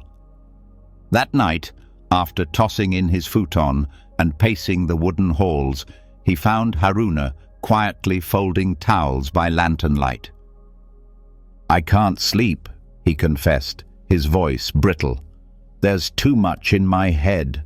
Conversations I should have had, mistakes I made, decisions I haven't figured out yet. It's like I'm supposed to solve everything before the sun comes up." Haruna looked up and smiled with a softness that had no urgency. She placed the towels down slowly, as if even the act of folding didn't need finishing. Then she said, "The night is not a courtroom. It does not need your evidence. It does not need your arguments. It asks for nothing but your breath." Ray looked away. "But I can't stop thinking. What if I forget something important?" She stepped to the open window and pointed to the moon resting above the trees. "That moon is not solving anything. The leaves outside are not writing essays or fixing broken conversations. And yet, they rest. They rest because they trust the morning to come. You don't have to carry all the pieces right now. Let them fall where they may. Let the night hold them." He stood still, letting her words settle like dust. Later, when he returned to his futon, he didn't try to untangle the knots. He didn't draft new plans. He simply lay down as he was, unfinished, uncertain, and human. And in that raw honesty, something unspoken exhaled within him.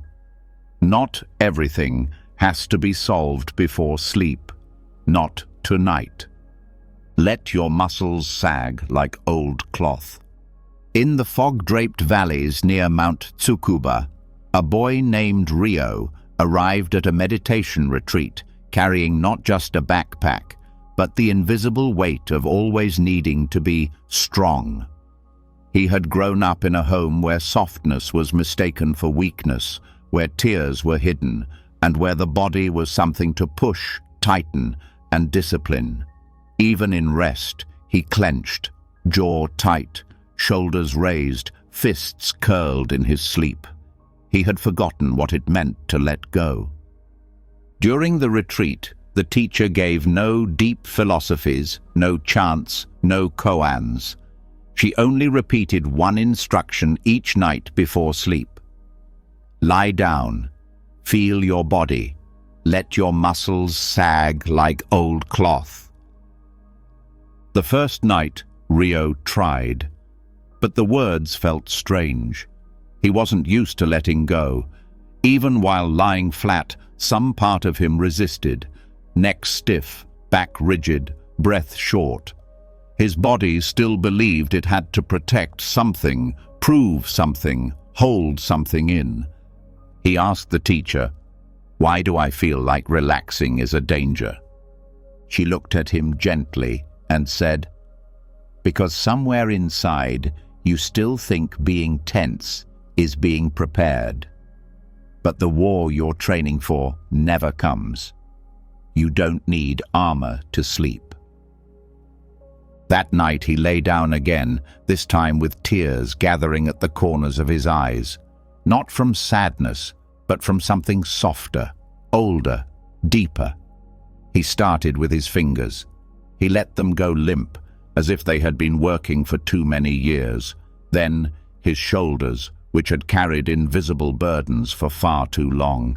His face, his chest, even his jaw, each muscle loosening like fabric, unraveling in slow forgiveness. He breathed. He didn't force stillness. He allowed it. And something strange happened. He felt his body begin to melt into the futon, not as an effort, but as a returning. He realized the earth was already holding him. He didn't need to do the holding anymore. He drifted off, not by trying to sleep, but by letting the tightness fall away. Like an old robe finally taken off. Like cloth long worn and at peace with its creases. For the first time in years, he slept, not like a soldier, but like a child who had nothing left to defend. You are not late for rest. You are right on time. At the foot of the old cedar forests in Yakushima, there stood a small wooden hut built against a slope where moss grew thicker than grass. It belonged to an old Zen poet named Masaru, who lived without clocks, without calendars, and without rush. His days followed no schedule. He rose when his eyes opened and slept when his breath grew slow. To him, time was not a ruler, it was a companion. One evening, a traveler stumbled into Masaru's clearing long after sunset. Her name was Airi, a city woman with tired feet and eyes full of apology. She had gotten lost hiking, missed the last train, and walked miles through the dark forest. When Masaru opened the door to her knock, she bowed deeply and said, "I'm sorry to arrive so late." Masaru offered her tea and a warm place by the fire without a word. As she sat, still catching her breath, she kept glancing at the window, ashamed. "I shouldn't be here this late," she muttered. "I didn't plan well. I'm always behind, always late, even for rest."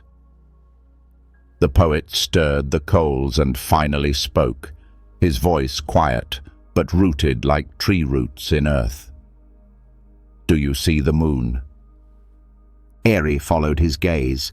The moon hung low, full and gold, just now rising above the trees. "Does it look rushed to you?" he asked. "Did it miss anything by taking its time?" She shook her head. Masaru continued, "You are not late. You are not behind. You arrived exactly when the body asked you to stop. Rest doesn't keep a schedule. It doesn't judge you for how long you waited. It only asks if you're willing now." Her eyes filled, not from exhaustion, but from relief. For the first time in years, she didn't feel guilty for being tired. She felt human and welcomed. That night, wrapped in a borrowed blanket beside a stranger's fire, Airi didn't replay the day. She didn't scold herself for taking the long way. She breathed, and with each breath, the shame melted into stillness. Because rest doesn't care when you show up. It only opens the door and whispers softly, "You made it." Let the darkness wrap you like a monk's robe. In the shadowed hills of Koyasan, where the lanterns flicker like distant memories and the wind carries the smell of pine and ash, a woman named Yui came to the monastery with one request: to learn how to stop fearing the night. Ever since childhood, darkness had felt like an enemy. It swallowed shapes, erased boundaries, brought silence too deep to trust. When the sun disappeared, her thoughts grew louder. Every regret returned, every fear sharpened. Sleep never came easily. It had to be chased down, wrestled, forced. The head monk offered her no sermon, only a candle and a question. What if the dark was not your enemy, but your shelter? She didn't understand. Darkness had always meant absence, of control, of clarity, of comfort. It was where things could hide, where pain could echo louder. But that evening, she sat with the candle and watched it slowly burn down. When the final flame vanished, she was left in total blackness. No shadows, no outlines, just dark. Her breath quickened at first, but the monk's words stayed with her. Shelter, not enemy. She closed her eyes and breathed slowly. The room didn't press in, it held her. The silence wasn't hollow, it was whole. The dark didn't take anything from her, it offered something instead. Rest without judgment, quiet without expectation. The monk entered, his own robe brushing softly against the floor. "Do you know why we wear these robes?" he asked. "Because they are simple, soft, and cover everything. They ask nothing of us. The night is the same. It covers you completely, and in doing so, asks nothing of you but to stop pretending you need to shine." Yui felt it then, not fear, but relief, the kind that comes when no one is watching, when no one needs anything from you, when your body doesn't have to perform light. She lay down, eyes open, and let the dark cradle her. She wasn't falling into it, she was being embraced by it. No sharp edges, no spotlight, just a vast, kind stillness that covered every part of her without condition, like the robes of the monks, soft, loose, forgiving. The darkness wrapped her in a silence that didn't demand explanation, and in that cloak of nothingness, she felt held by everything. The mind unties when the body unclenches. Deep within the forests of Kumano, where the mist clings to stone steps like a second skin, there lived an herbalist named Takumi, who had once trained as a Zen monk. He was known for his quiet hands and listening eyes. Locals would climb the narrow mountain path to seek his remedies, roots for fever, leaves for pain, teas for sleep.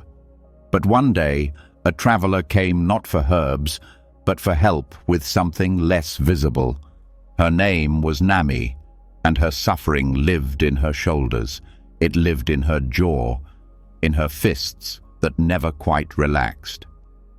She had tried every method to quiet her mind, breathing techniques, mantras, books filled with advice. But the tension never let go. Her thoughts tangled like vines, one anxious loop threading into the next. "I can't relax," she told Takumi. "No matter how hard I try, the thoughts won't stop pulling." Takumi said nothing. He placed a warm rice pack in her hands and guided her to sit by a small cedar tree outside his hut. Then, gently, he placed one hand on her shoulder and said, "The body is the gate, not the prison. So much of the mind's pain begins in places we do not think to look." He pointed to her shoulders. "Here," he said, "you've been holding yourself up like a collapsing roof." Then to her stomach. "Here, where worry curls and tightens." Then to her brow. "And here, where every solution must be found before you're allowed to rest." He guided her through no speech, no secret mantra, only touch, breath, and release. "Don't try to quiet the mind," he said. "Unclench the body. The mind will follow. It has been fighting only because it forgot it was safe." Nami wept, not loudly, but with the kind of tears that come when the body finally gives permission to let go. That night, wrapped in the scent of pine and warm cloth, she lay on the floor of the hut and felt her limbs grow heavy for the first time in years. Her jaw loosened, her fists opened, her breath found rhythm, and without effort, without forcing thought to behave, the mind, once knotted like rope, simply began to untie, not through thinking, but through surrender, through the body remembering what the mind forgot, how to soften, how to fall, how to rest. "Stop rehearsing. The moment is unscripted. In a forest monastery near the mists of Lake Tazawa, a young actor named Jun came to retreat not for fame or failure, but because he no longer knew who he was when the audience left. He had spent years perfecting the art of performance, living in other people's words, memorizing every gesture, every pause, every smile. On stage, he felt alive. Off stage, he felt lost. He rehearsed every conversation in advance. He prepared his emotions before feeling them. He woke up already performing the day ahead. But when silence fell, especially at night, he felt something unravel. Without lines to read, without someone to impress, his thoughts scattered. He didn't know how to be without pretending, and this terrified him. At the monastery, he was given no script, no ritualistic mantras, no roles, only this: wake, eat, sit, be. He tried to turn the silence into a role. He tried to be the perfect student. The monk who guided him said nothing for days, watching as Jun tried to meditate with his back straight and expression serene, always watching himself from the outside. Then one afternoon, as they were sweeping the courtyard, the monk finally spoke. "You are still rehearsing," he said softly. "Even in stillness, you're performing stillness. But the moment doesn't need a script. It only needs your presence." Jun looked down. The broom in his hand stopped. The monk continued. "The wind doesn't plan its next move. The trees don't rehearse how to sway. They just are, alive, unwritten. That's what peace feels like." That night, Jun didn't try to sleep like a monk. He didn't try to look calm. He didn't brace for tomorrow.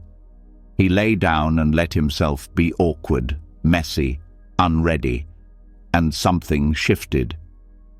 He no longer needed to be impressive, or wise, or healed. He let the moment be enough, even if it was silent, strange, or incomplete. In that raw, unscripted now, his breath came easier. His shoulders softened. The part of him that was always auditioning finally stepped out of the spotlight. And the silence, which once felt like judgment, now felt like freedom, because at last the mask had slipped, and what remained didn't need to be perfect. It only needed to be real. Drop the audience, drop the actor, just rest. In a narrow valley near the soundless groves of Mount Horai, a former stage performer named Koji had taken refuge in a forgotten temple after his voice gave out one rainy night mid-performance. He had lived for the applause, for the spotlights, the carefully timed laughter, the standing ovations. But when his voice vanished, the silence that followed did not bring peace. It brought panic. Without an audience, who was he? Without performance, what was he worth? Even in the quiet of the temple, he could not find stillness. At night, his body lay on the tatami, but his mind remained on stage. He reviewed old lines, replayed his final bow. His breath was shallow. His thoughts, exhausted from performing, still performed. One evening, the head priest of the temple sat beside him under the open stars. Koji confessed, "Even here, I can't rest. It's like I'm still being watched, judged, like I'm still trying to impress someone, even when no one's around." The priest smiled and said nothing for a while. Then he turned to Koji and asked, "Tell me, when the curtain falls and the lights go out, does the actor continue speaking?" Koji blinked. "No, the show ends." "And who are you?" the priest asked. "When the show ends." Koji hesitated. His mouth opened, then closed. For the first time, he didn't have a line prepared. The priest laid a hand over Koji's chest. "Rest is not another role to play. It does not need to be perfect. There is no script, no spotlight. The stage is empty. The audience is gone. Drop the mask. Drop the actor. Just be." That night, Koji lay beneath the thin temple blankets, the ceiling beams dark and unjudging above him. He didn't try to silence his thoughts. He didn't try to pose for peace. He simply let himself be unseen. No posture to hold, no expression to maintain, no voice to perform. And as the tension slipped from his shoulders, so too did the invisible eyes he'd been carrying. The applause no longer mattered. The silence no longer scared him. For the first time, he was not an actor. He was not the role. He was only a man, breathing, resting, real. There is no should in sleep, only surrender. In a mist-covered village near the rice paddies of Totori, a man named Kenji arrived at a Zen hermitage after years of fighting his own nights. He had read every book on sleep hygiene, tried every trick: warm milk, lavender oil, breathing patterns. Still, when he laid his head down, the voice in his mind would begin its nightly performance. "You should have finished more today. You should wake up earlier tomorrow. You should be asleep by now." Each should became a weight pressing into his chest. Sleep became another task to complete, a test to pass, a benchmark for self-worth. And when it didn't come, he blamed himself again. At the hermitage, the monk gave him no technique, no routine, only a question. "Can you rest without earning it?" Kenji scoffed quietly. It sounded like a trick. That night, the monk joined him beneath the open-air pavilion as the moon spread pale light across the temple floor. "You cannot sleep because you are still working," the monk said. "Working to be good, to be enough, to control. But sleep is not something you do. It's something you stop doing." Kenji swallowed hard. The words landed deeper than expected. The monk continued, "You think you must deserve sleep, but the bird does not earn the branch it rests on. The flower does not try to bloom at night. There is no should in sleep, only surrender." Kenji lay down that evening without following a script. No checklist, no guilt, just the ache of his bones, the rise and fall of breath, the hum of crickets outside. His thoughts still circled, but he didn't chase them. He didn't resist them. He let them pass like clouds drifting across a dark sky. For the first time, he stopped trying to earn rest. He let the bed hold his body like the earth holds fallen leaves. He did not calculate how many hours he'd get. He did not scold himself for taking too long. And in that gentle surrender, sleep came, not as a reward for effort, but as a gift offered the moment he laid down his expectations. It came because he finally stopped proving, because he stopped controlling, because he let go. Let your thoughts pass like monks on a path. Acknowledge, then release. In the hills beyond Koyasan, there was a quiet monastery where the bells did not ring to mark time, but to remind the monks to return to presence. The path circling the temple grounds was known as the Walk of Thousand Steps, not for its length, but because each step was meant to be a complete return to now. A young novice named Sora struggled with the practice. Every time he began his meditation walk, his mind filled with voices. Regrets from yesterday, hopes for tomorrow, conversations he'd replay 100 times. He tried to push them away, but they returned stronger, louder, more tangled. One evening, as dusk folded gently into the valley, he approached the head monk and confessed, "No matter how quiet it is outside, the noise in me never stops.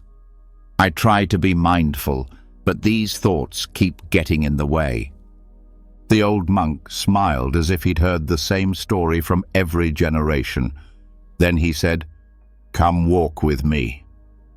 They walked slowly in silence. A breeze stirred the leaves, and the gravel crunched beneath their sandals. From a distance, a group of monks began walking the same path, their robes brushing the earth like whispers. Sora glanced at them, then back at the old monk. "Do you try to stop them?" the elder asked. "No," Sora said, puzzled. "They're just walking. I let them pass." The monk nodded gently. "Exactly. Do the same with your thoughts." Sora looked confused. The monk continued, "A thought is like a monk on the path. It approaches. You see it. You bow to it, kindly. But you do not follow it. You do not demand it explain itself. You let it pass.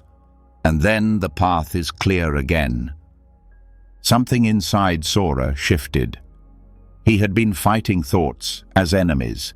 Now he saw them as visitors, travelers, some loud, some soft, none permanent. That night, in walking meditation, he stopped resisting the mind's movements. When a thought came, he bowed to it inwardly. "I see you," and then let it pass without clinging. Thought after thought came and went, like saffron robes brushing by in procession. And in that gentle release, the mind became not a battlefield, but a quiet road through the woods, clear, open, alive. Even a storm cloud rests. Eventually, in the coastal village of Ise, where the sea murmurs stories to the shore and the sky often shifts from blue to thunder in minutes, there lived a girl named Aya, whose emotions were as wild and sudden as the summer weather. She laughed loudly, cried easily, and carried her feelings close to the surface, raw and constant. People told her to toughen up, to control herself, to calm down, but nothing worked. Her heart was a storm cloud that never left the sky. She came to a small cliffside temple not to change herself, but because she was tired. Tired of being told her feelings were too much. Tired of fighting every wave inside her. She hoped the monks might offer her a way to fix herself. But when she arrived, the head monk, an old woman with eyes like dusk, offered no rules, no rituals, only one task: watch the sky for a week. Just that. Each day, Aya sat on a wooden platform facing the ocean. She watched the sky churn. There were days of calm, days of rain, nights of wind, afternoons that cracked with lightning. But no matter what, the sky never held one state forever, not even the fiercest storm. On the fourth day, dark clouds rolled in from the east. The wind howled, the sea roared. Aya's heart pounded with it, as if her body remembered every panic, every heartbreak, every moment she had drowned in feeling. The monk came to sit beside her and said gently, "You see how the cloud rages? But it cannot do so forever. Even storms grow tired. Even the sky lets go." Aya didn't speak, but something inside her loosened. The monk continued, "You are not broken because you feel deeply. Your storm is not a flaw. But even the strongest clouds know when to rest. You don't have to carry this forever. That night, Aya lay in her small temple room. The storm still stirred in her chest, but she didn't fight it. She didn't try to change it. She just let it be. She whispered to her own trembling breath, "You will rest too." And slowly, like the sky that turns quiet after thunder, she began to soften. Not because the storm had vanished, but because she no longer feared its presence. It was allowed. It would pass. And like all things in nature, it would rest. The room is not dark. It is calm. In a lantern-lit village where the sea met the cliffs in a hush, there lived a boy named Ren who was afraid of the dark. He did not fear monsters or ghosts, but the silence, the stillness, the absence of answers. At night, the walls of his room pressed in like questions with no voice. He kept candles burning until morning and filled his ears with noise just to feel less alone. One summer evening, during the Obon festival, he was sent to stay with his great-uncle Haru, a retired monk who lived in a small wooden house on the edge of the village. The house had no electricity, no glowing clocks, no flickering screens, only paper walls, the scent of old incense, and the steady hum of the ocean outside. As night fell, Ren panicked. The room dimmed, then disappeared into blackness. "I can't sleep here," he said, sitting up, voice trembling. "It's too dark. I don't like not seeing anything." Haru came to the doorway holding a cup of warm barley tea. He didn't turn on a light. He didn't reach for a candle. He sat beside Ren in the shadows, quiet and present. After a long pause, Haru whispered, "You think this room is dark, but it is not. It is calm. You are looking for shapes and objects, but calmness doesn't need to be seen. It is felt." Ren clutched the blanket. "But it feels like something's missing." "No," Haru said softly. "Nothing is missing. It is just that nothing is speaking. The world is resting, and you are welcome to rest with it." They sat in silence. The boy's breath slowed. He began to hear things he hadn't noticed before: the distant rhythm of waves, the occasional crack of the wooden frame adjusting to cool night air, the soft sound of his own heartbeat. And slowly, the fear dissolved. The room hadn't been empty. It had been full of stillness. That night, Ren didn't reach for light. He didn't try to escape into sound. He let the calm hold him, like water around a stone. The walls no longer felt like questions. They felt like arms. And sleep came, not because the dark had vanished, but because he had finally seen it for what it truly was. Not emptiness, but peace. Let the bed be your teacher. Tonight, in the mountain town of Hakone, where steam rises from the earth and the air smells of cedar and sulfur, a man named Sora arrived at a hot spring retreat after years of restless nights and relentless striving. He had always been proud of his discipline: early rising, hard work, no time wasted. But something inside him had begun to fracture. His body grew weary, but his mind refused to yield. Even in moments meant for rest, he stayed alert, tense, rehearsing tomorrow. At the retreat, he was placed in a simple room with a futon, a window that opened to the sound of running water, and nothing else. He asked the guide what the schedule was, what tasks he should complete, how best to make use of his time. The guide only smiled and said, Let the bed be your teacher tonight." Sora frowned. A bed, a teacher. He thought it was a riddle. But that night, as he lay down, he noticed how even in the softness he braced. His jaw stayed locked, his spine too straight, his hands curled into fists. He wasn't lying down. He was performing it, holding himself up as if sleep were another meeting to attend. He stared at the ceiling. Hours passed. The stillness around him felt like judgment. Then, in the silence, he remembered the guide's words, "Let the bed teach you." So he listened, not to thoughts, but to the bed. He noticed how it asked nothing of him, how it supported him fully, without complaint, how it didn't care if he had been productive. It didn't ask for credentials, explanations, or plans. It simply held him. He let his body sink, inch by inch, into its quiet offering. Shoulders loosened, legs softened. He didn't try to sleep. He stopped trying entirely. He let the bed do what it had always been willing to do, carry him without effort. In that moment, the lesson arrived.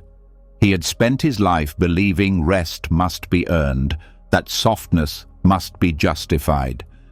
But the bed had always known the truth. Surrender is not weakness, it is wisdom. That night, he didn't fall asleep. He was caught by sleep, not through force, but through trust, because the bed had never judged him. It had only waited for him to stop judging himself. In stillness, the truth stops shouting. High in the forests of Mount Yoshino, there was an old hermit named Daiji, who had once been a government official, a man of words, decisions, endless meetings, and heavy titles. He had spent most of his life chasing clarity through noise. Every problem needed analysis, every doubt needed debate, and every truth needed to be declared louder than the one before. But even after decades of arguing, solving, and speaking, he found himself empty. His mind had grown loud, but not wise. So one day, he left it all, the office, the court, the city. He climbed into the mountains and did what once terrified him. He sat, alone, in silence. Years passed. Word spread about the official who had vanished and become a monk. Pilgrims and wanderers would visit him, hoping to hear the secret he had discovered. But Daiji rarely spoke. He offered tea, he listened, and when asked for guidance, he would only nod toward the trees. One afternoon, a young man named Naoto climbed to see him. Naoto's heart was heavy with confusion. He had tried philosophy, religion, books, mantras, each one shouting a different answer. "I've studied everything," he said, "but I'm more lost than ever. Everyone claims to have the truth, and they all say it louder than the last. I can't tell which voice to follow." Daiji handed him a cup of tea and pointed to a nearby pond, still untouched, reflecting the sky without effort. "That is truth," he said. "When you stop splashing, the water shows you everything." Naoto frowned. "But how do I know it's true?" Daiji smiled gently. "Because it no longer needs to convince you." They sat together as wind moved through the trees like a breath too subtle for words. Naoto said nothing more. He watched the pond. He listened to the quiet. And slowly, he began to notice something strange. His questions stopped begging for answers. His fear loosened. His need to decide, to judge, to label, faded. In that stillness, something deeper emerged. Not a sentence, not a conclusion, but a knowing, gentle, rooted, unmoving. The truth had never been missing. It had simply been buried beneath the noise of needing to find it. And when the noise stilled, it stopped shouting, because it no longer had to. Peace doesn't knock. It waits for you to stop. In a valley cloaked in morning mist and the scent of plum blossoms, a girl named Hana came to an old Zen house after years of chasing calm the way others chase success. She had filled notebooks with affirmations, attended every wellness seminar, followed routines down to the minute. Yet peace always seemed just beyond reach, like a shadow slipping behind her every time she got close. Her body ached from holding too much. Her mind pulsed with questions. How do I calm down? Why can't I feel still? What am I missing? Every effort to find peace only seemed to push it further away. The teacher at the Zen house said little.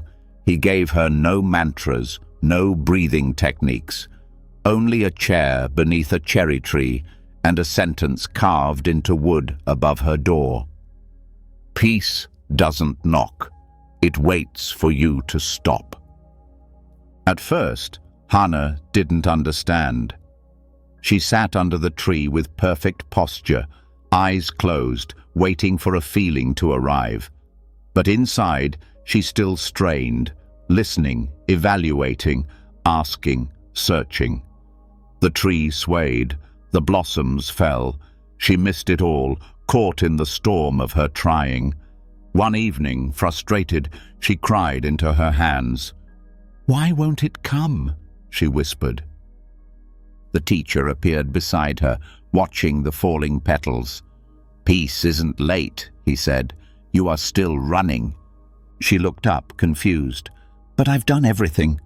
"Exactly," he replied.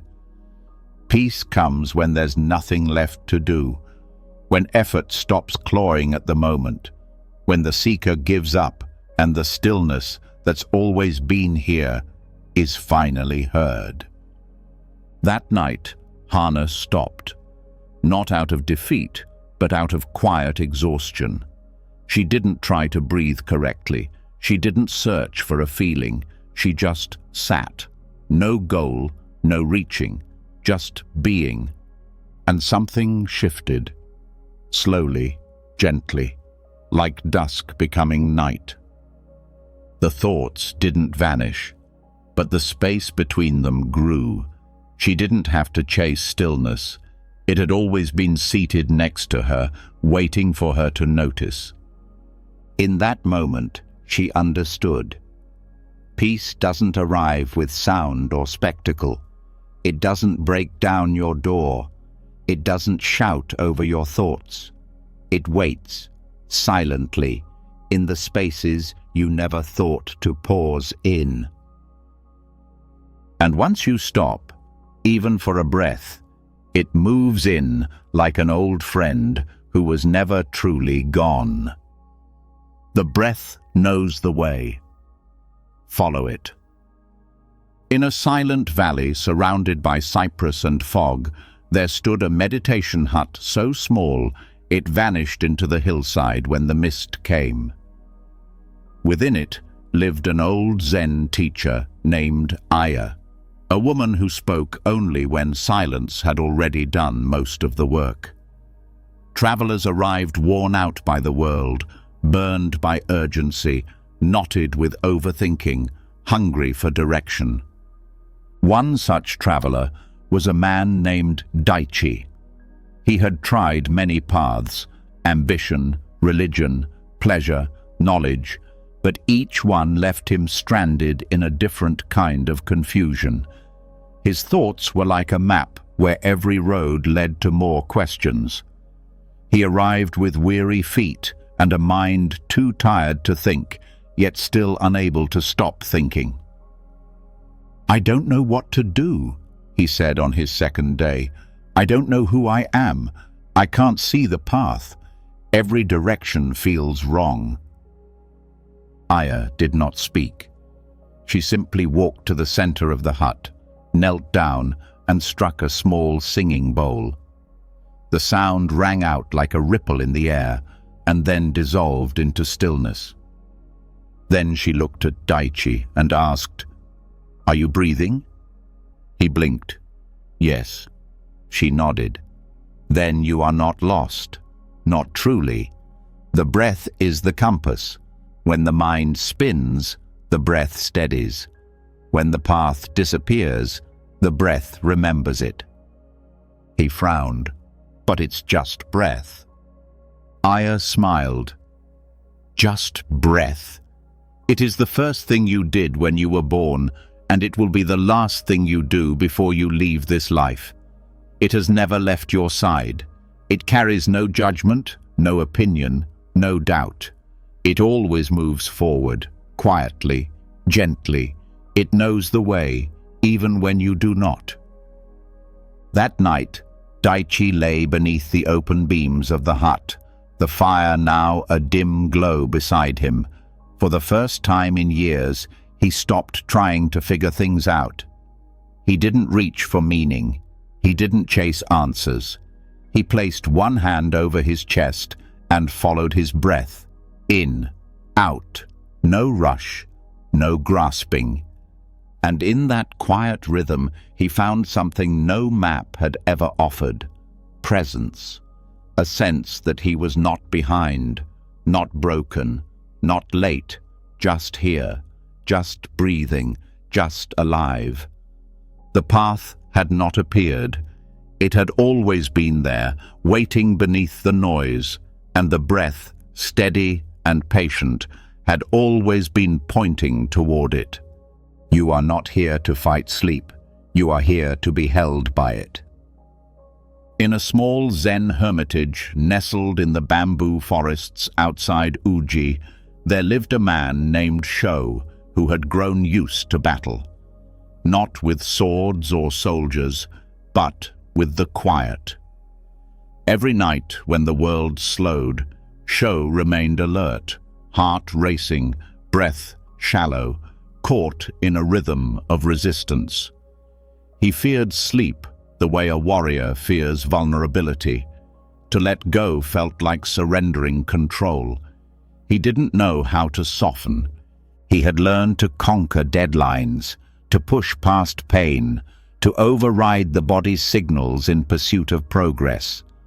But sleep, gentle, quiet, still, was something he could not command. And because he could not control it, he fought it. At the hermitage, the monk gave him a room without distractions. No clock, no candle, no prayer beads, only a mat, a thin blanket, and a night so silent it hummed. For the first few nights, Sho tried the only way he knew how, by effort. He held his breath. He tightened his jaw. He tried to win sleep like a prize at the end of endurance. But his body stayed rigid. His mind stayed loud. Finally, in the early hours before dawn, the monk sat beside him and placed a hand on his shoulder. "You are not here to fight sleep," he said. "You are here to be held by it." Sho said nothing, but the words pierced something deeper than his exhaustion. The monk continued, "You've made sleep your opponent, but it is not a force to conquer. It is a hand to take. It's not a challenge. It's a return." That night, Sho lay down without armor. He didn't brace.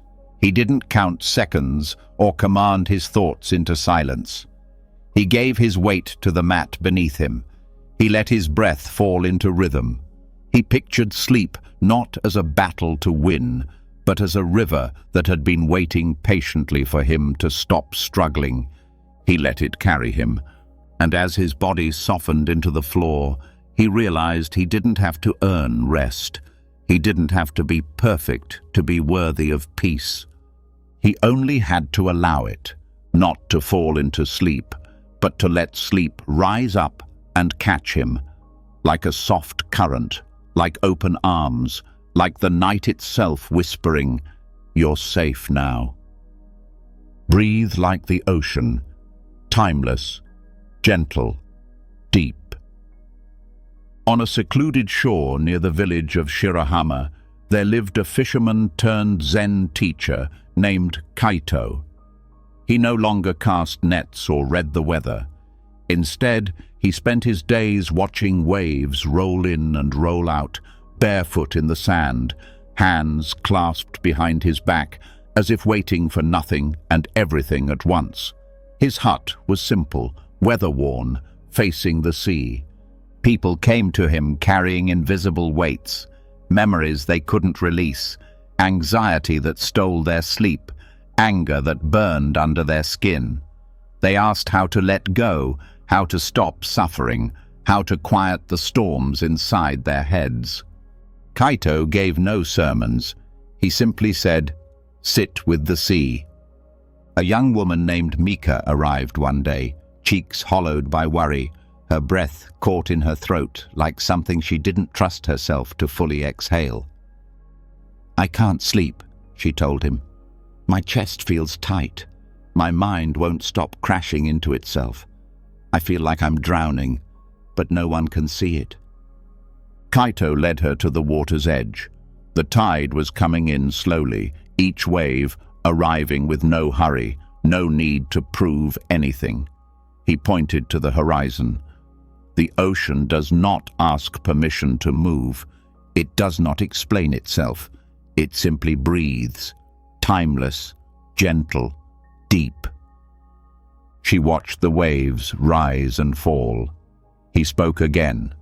"Your breath must become like that. Not rushed, not shallow, not something to control, but something to return to. Follow it, not to escape the storm, but to remember you are not the storm."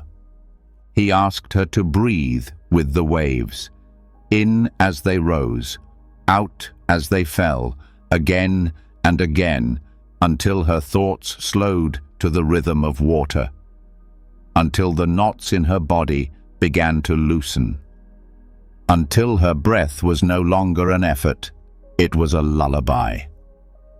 That night, she slept in the hut with the window open, the sound of the tide rocking her like an old cradle. She did not count her worries. She did not tighten against the future. She breathed, not like a frightened girl trying to survive the night, but like the ocean, vast, steady, and ancient. Each breath whispered a reminder she had forgotten. There is no rush. There is no finish line.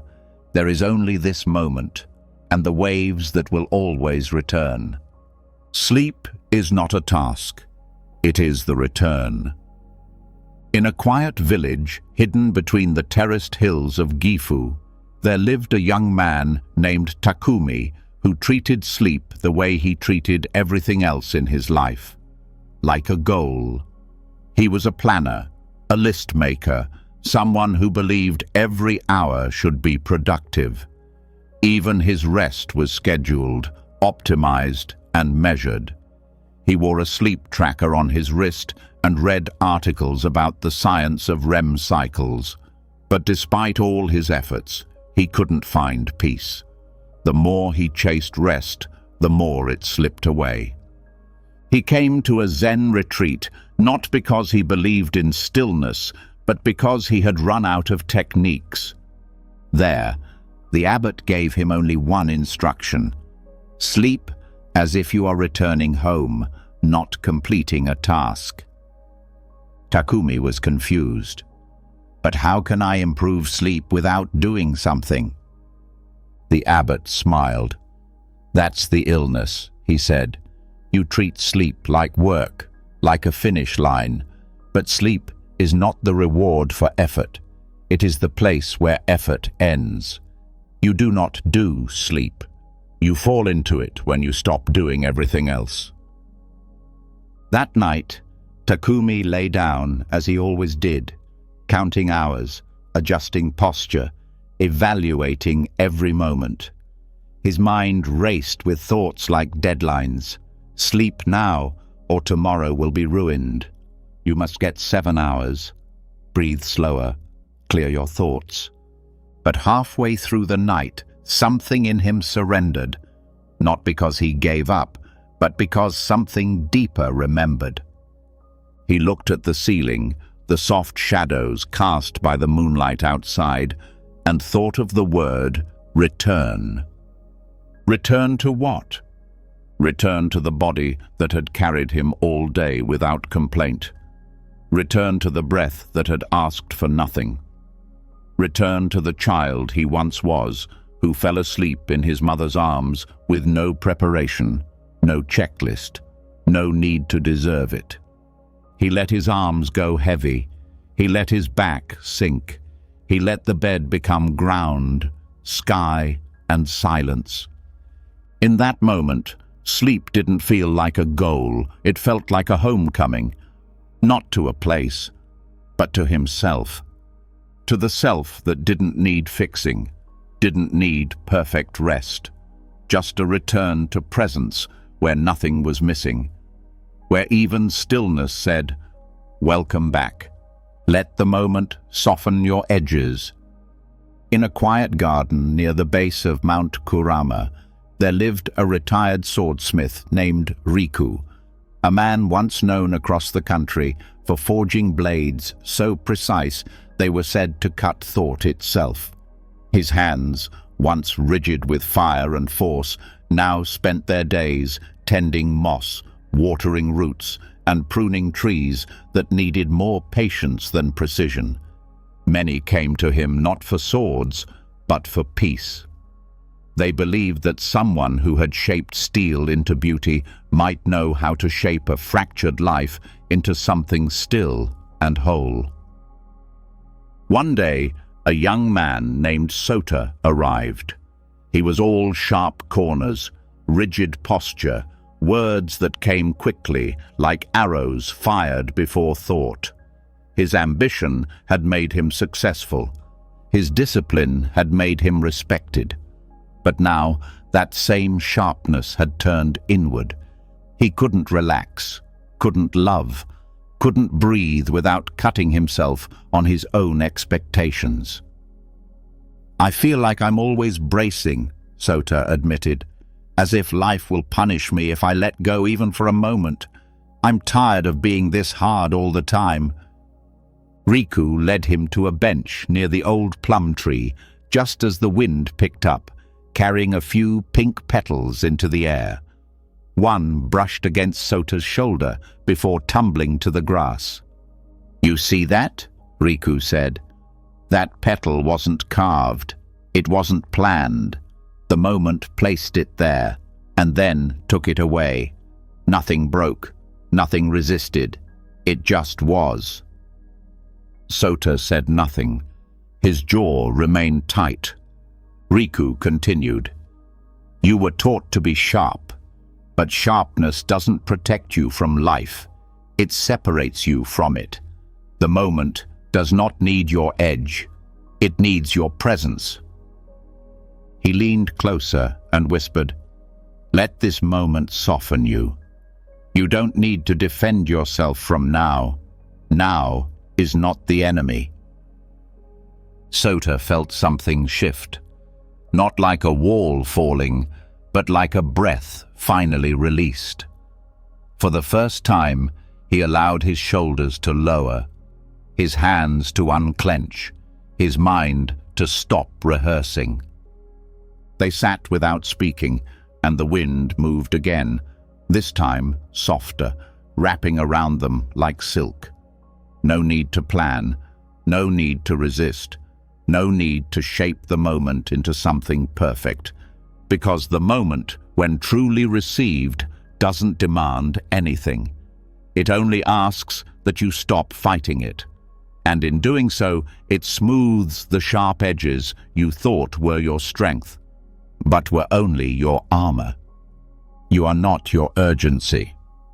In a temple nestled within the forest groves of Nikko, where sunlight filters through tall cedars like falling gold, a woman named Irie arrived with a heart that could not slow down. She moved quickly, spoke quickly, thought quickly. Every hour of her life had been a race, one task leading to another, one goal feeding the next. Her days were full, but her spirit was thin, and though she had accomplished much, she felt no peace. At night, she lay awake with clenched fists beneath the covers, her thoughts running marathons through imagined futures and unfinished to-do lists. The world had taught her that urgency was a virtue, that if she stopped moving, she would fall behind.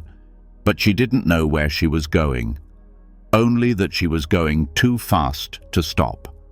At the temple, she was given no schedule, just a room, a bell to wake her, and a mat in a garden where the moss grew freely between stones. On her second day, she asked the head monk, "What am I supposed to do here?"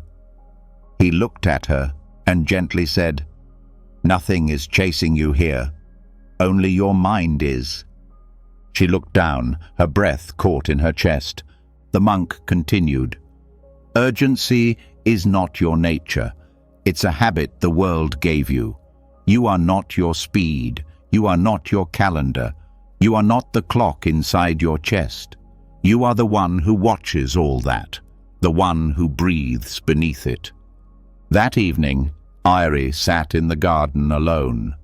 No goal, no list, just the faint hum of cicadas and the wind brushing the leaves like a hand across skin. She felt the itch to plan something, to stand up, to make the stillness productive, but she didn't. She sat longer than she ever had without reaching for anything, and in that stillness she felt her urgency shrink, not disappear, but lose its grip. Her breath slowed, her body softened. She was not her hurry, not her momentum, not her race. She was the space underneath it all. And as she lay down that night, for once not rushing to sleep, she whispered into the quiet, "I am allowed to stop."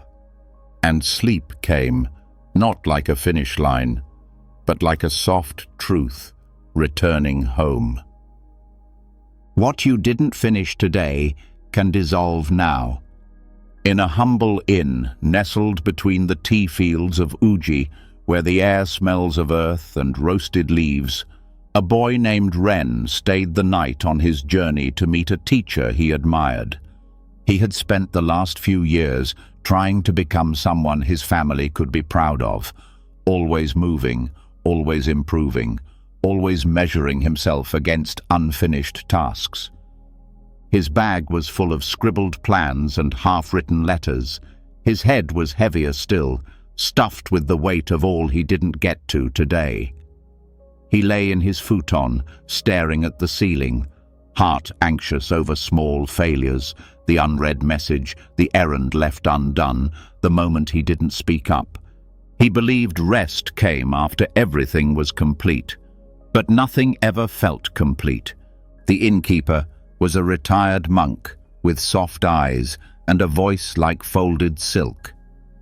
She brought him a cup of warm barley tea and, sensing the tension in his body, sat beside him for a moment of quiet. Then she said, "You think sleep waits for your permission, but it doesn't. It only waits for your surrender." Ren looked away, embarrassed. "I just feel like I didn't do enough today. I should have." She touched his hand gently, then let it dissolve. What you didn't finish today doesn't need to come with you into the dark. It has no voice unless you carry it. She pointed to the steam rising from the tea. "See how it lifts? No effort, no regret, just release. That's how the day ends."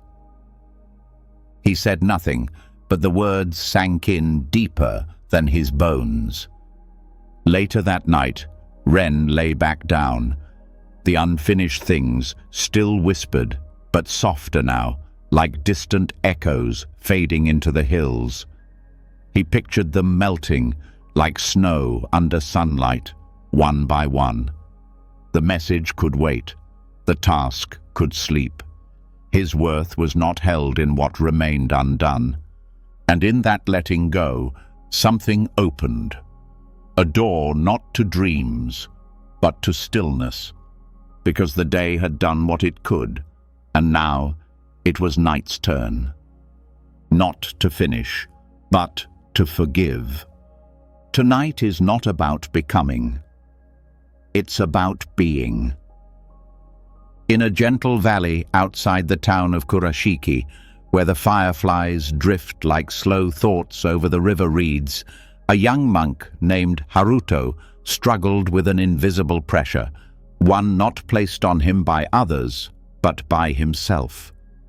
Though he wore the robes, bowed during prayers, and walked in silence, a quiet weight followed him every night. It was the pressure to become something, wiser, better, more enlightened. Each evening, he judged the day for what it lacked. Each breath was measured against who he thought he should be. Even in meditation, his thoughts whispered, "You're not doing enough. You should have learned more today. You should be further by now." And so, though his body sat still, his mind never rested. One night, he visited the temple's elder, a woman who had been teaching for over 60 years and now rarely spoke unless the moon was full. She served him tea in the old garden and simply said, "Do you know what tonight is for?"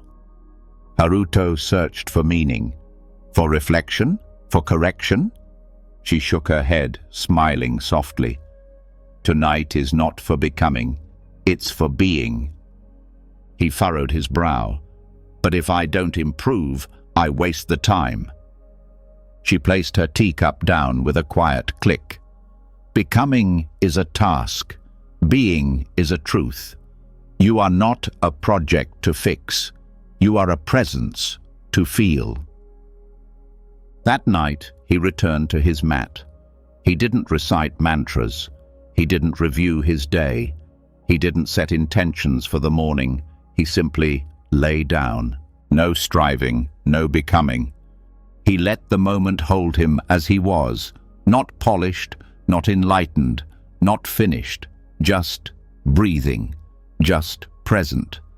He noticed the way the futon met his body, how the night air brushed against his cheek, how nothing demanded he change right now. There was no ladder to climb, no role to perform. And in that rare space of non-effort, his heartbeat softened. His thoughts faded, not because they were solved, but because they were no longer needed. He wasn't here to become perfect by morning. He was here to belong to the moment. And in that simple belonging, he finally rested. Not because he had arrived at some better version of himself, but because, for once, he allowed himself to just be. Drop the ladder. You've already arrived. In a stone monastery tucked into the cliffs of Mount Yoshino, a young monk named Haruto trained with relentless devotion. He woke before dawn. He memorized sutras. He swept the temple steps until his hands ached. Every act of effort was a rung in the ladder he imagined would take him higher, to peace, to wisdom, to some imagined place where he would finally feel complete. But the higher he climbed, the further that place seemed. He compared his progress to others. He judged every moment of doubt or distraction. He chased a version of enlightenment that was always out of reach. One morning, after weeks of exhaustion and self-criticism, he came to the head monk and confessed, "I don't think I'll ever get there. No matter how much I do, it still feels like something is missing." The head monk said nothing. He simply walked Haruto to the edge of the cliff where the valley spread wide and infinite below. Then, with a soft smile, he asked, "Where is the ladder now?" Haruto blinked. "What do you mean?" The monk pointed to the vast sky, the still trees, the breath moving through their bodies. You're already in the view. There's nowhere else to climb. Haruto was silent. The monk placed a hand on his shoulder and said, "You believed there was a summit, but there is only presence. You believed you had to earn stillness, but it has been here all along, waiting. The ladder is made of expectations. Drop it." That night, Haruto returned to his room. He sat without chanting. He didn't count his breaths. He didn't check his progress. He just was. No goal, no measurement, just the quiet air, the weight of his body, the stillness of a heart no longer climbing. And in that silence, he felt a strange fullness, like arriving at a place he had been trying to find for years, only to realize he had never left. The peace was not at the top of anything. It had lived in the moment he stopped needing to rise. There was no next step, no next version. Just this breath, this stillness, this arrival. Let sleep do what thinking cannot. In a stone temple near the edge of the sea in Wakayama, a scholar named Daigo arrived with a mind too full to rest. He had spent decades studying, books stacked higher than his bed, questions scribbled into margins, answers never quite enough. He believed that if he just thought a little harder, focused a little deeper, he could untangle every knot in his heart. But his mind, though sharp, had become a cage. He could analyze everything except his own exhaustion. At night, Daigo would lie awake, dissecting the day, constructing possibilities, running through imagined futures like chapters in an unwritten book. His thoughts never stopped moving, like waves refusing to settle. He told himself he was seeking clarity, but the harder he thought, the more tangled everything became. The temple master offered him no wisdom at first, only a place to sleep beside the open wall where moonlight spilled in like water. For a week, nothing changed. Daigo continued his mental rituals, trying to think his way into calm. But one evening, after a long walk through the cedar groves, the master joined him in silence. They sat together, watching the fireflies blink across the grass. Then the master finally spoke. "You are still solving," he said. "Even when the day is over, your mind believes it must keep fixing. But sleep is not for solving. It is for surrender. Let it do what your thinking cannot." Daigo listened, but said nothing. He had never trusted what he could not control. That night, he returned to his futon and sat quietly. He did not try to clear his mind. He did not force stillness. He simply noticed how tired he was, not just in his bones, but in the relentless spinning of his thoughts. He lay down, not to conquer rest, but to let it take over. And as his body softened, he began to feel it, the slow, invisible healing that does not need plans. The way breath finds rhythm on its own, the way the heart remembers peace without needing proof. Thinking could not undo the knots, but sleep, gentle and silent, could loosen them. Not with effort, not with insight, but with surrender. And in that surrender, the world stopped needing to be figured out. It simply was, and he, at last, let himself belong to it. The moon sees you. It doesn't judge. In a remote mountain town where the lanterns flickered like fireflies along narrow paths, a girl named Kaide lived beneath the weight of her own shame. By day, she wore the right smiles, said the expected words, kept herself neatly stitched together. But by night, when the world turned dim and no one was looking, the thoughts returned. Harsh ones, heavy ones. She'd lie in bed staring at the ceiling, replaying every flaw, every mistake, every word she wished she could take back. To others, she was composed, but inside, she lived with a constant voice that whispered, "Not enough, still not enough." Hoping to quiet the voice, she left for a forest hermitage she had read about in a book long ago. A place where monks lived without mirrors, where silence was kept not for show, but for healing. Her first night there, Caid couldn't sleep. The quiet was louder than any city. The absence of noise made her own thoughts echo. So she wandered into the temple garden, where the old head nun was sitting cross-legged beneath a full moon, unmoving like part of the earth itself. The nun looked at her without surprise. "You couldn't rest?" Caid shook her head, arms crossed, holding herself like armor. "I don't think I deserve rest." The nun tilted her head toward the sky. "Then look there," she said. "The moon sees you. It doesn't judge." Caid looked up. The moon was round and glowing, floating high and silent over the trees. It made no sound. It cast no verdict. It didn't look away. It simply was, present, whole, watching. The nun continued. "The moon does not ask you to be better. It doesn't remember your failures. It reflects light even on your worst nights. If it can offer its glow to you without condition, why do you withhold rest from yourself?" Caid didn't answer, but her arms fell slowly to her sides. She took a breath she hadn't allowed in days. Later, lying in her room, she opened the window and let the moonlight pour across her face like forgiveness. She didn't ask for peace. She simply stopped resisting it.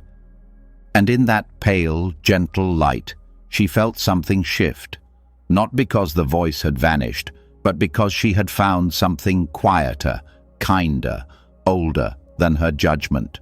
Something that watched without criticism, something that stayed. Be the silence you're looking for.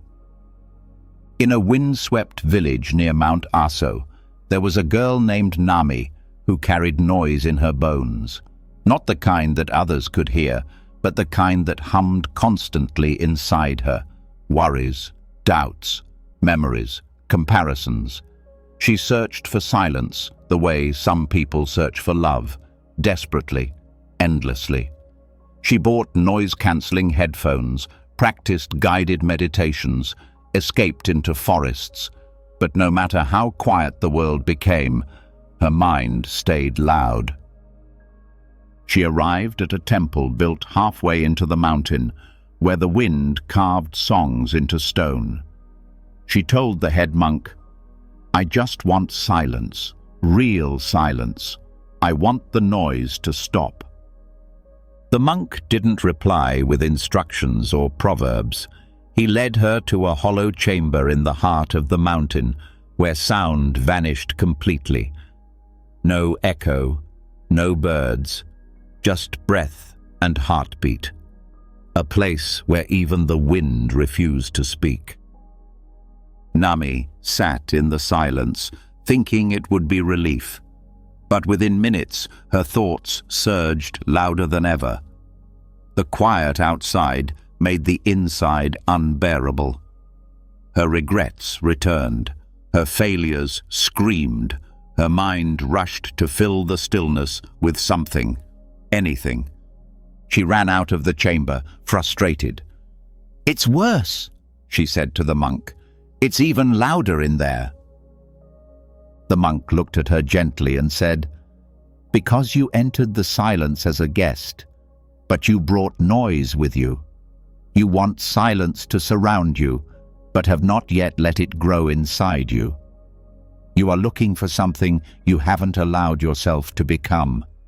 She blinked. "Then, how do I find it?" The monk pointed to his chest. You don't find silence. You stop feeding what drowns it. That night, Nami didn't seek silence from the world. She didn't beg the trees to be quieter or her thoughts to disappear. She sat on her futon and breathed, not to control anything, but to become aware of what didn't need speaking. She noticed the space between thoughts, the pause between breaths, the stillness that had always been there underneath the commentary. And for a moment, she wasn't trying to silence the world. She was the silence, the part of her untouched by noise. The silence she had chased for so long wasn't missing. It was waiting for her to stop running, to return inward, to remember that peace isn't found. It's revealed when we become the quiet we once believed was outside. Do not silence the mind, just stop applauding its noise.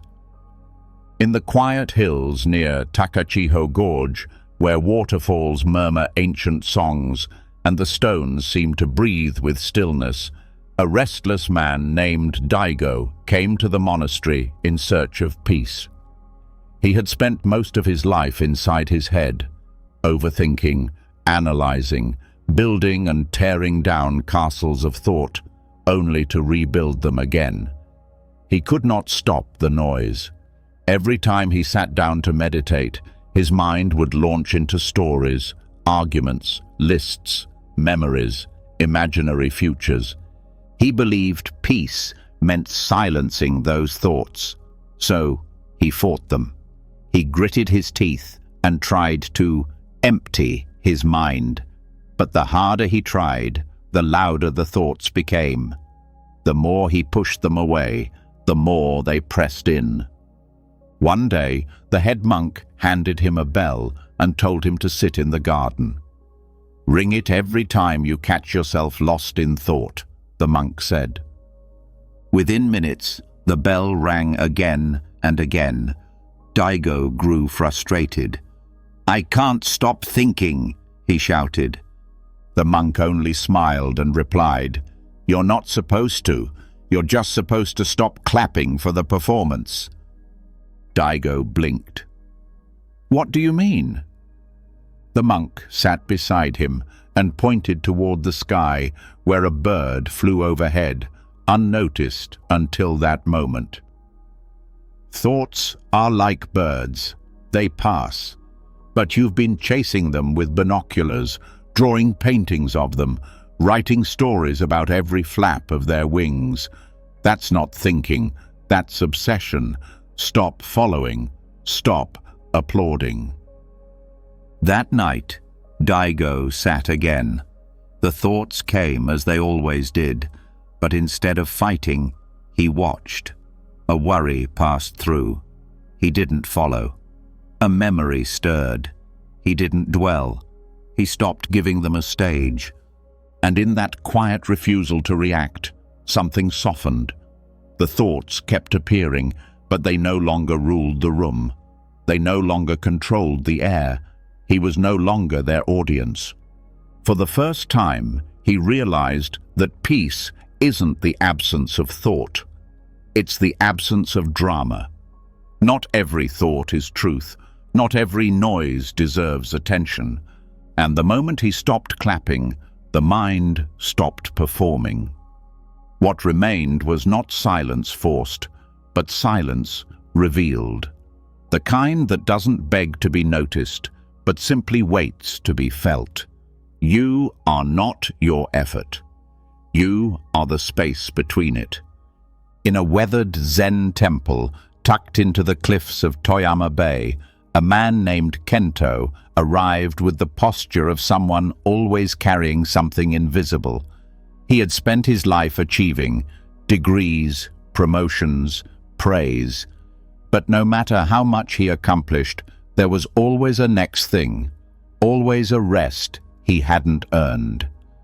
His body bore the marks of striving: stiff shoulders, clenched teeth, shallow breath. He believed his worth lived in motion, that rest was something he had to bargain for. Each night, even when the world slowed, he couldn't. He lay awake, calculating the next day, replaying old conversations, tightening inside without knowing why. His mind whispered, "You can't stop yet. You haven't done enough. You are only as good as your output." When he told the temple master that he didn't know how to rest, the old monk simply handed him a long, hand-woven rope used in walking meditations. It was frayed and soft from years of use. "Look closely," the monk said. "What holds this rope together is not just the strands, it's the space between them." Kento blinked. "The space?" "Yes," the monk replied. "If all the fibers were packed too tight, there would be no flexibility, no breath, no rope. You are not your effort alone. You are the stillness that gives it shape."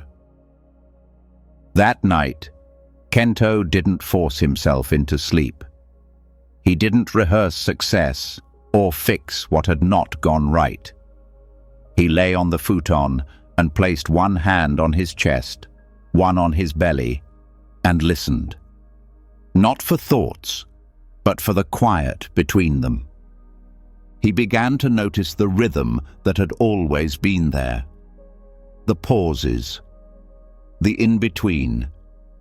He saw that his life wasn't made only of what he did, but of all the moments when he let go. The breath after the climb, the silence after the answer, the space between words when someone truly listens. He understood for the first time that who he was wasn't trapped in constant doing. He was the presence that moved gently between effort. The rope didn't tighten to be strong, it flexed, and that softness made it last. And in that softness, he finally slept. Not because he had finished everything, but because he no longer believed he had to.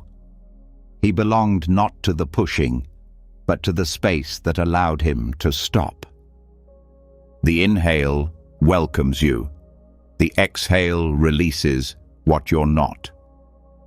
In a weathered temple, deep within the green folds of the Kumano Mountains, a quiet ceremony was held each night, not for the gods, not for tradition, but for the breath. A single candle was lit in the meditation hall, and monks would gather not to chant, not to move, but to breathe, together, slowly, as if the night itself were breathing through them.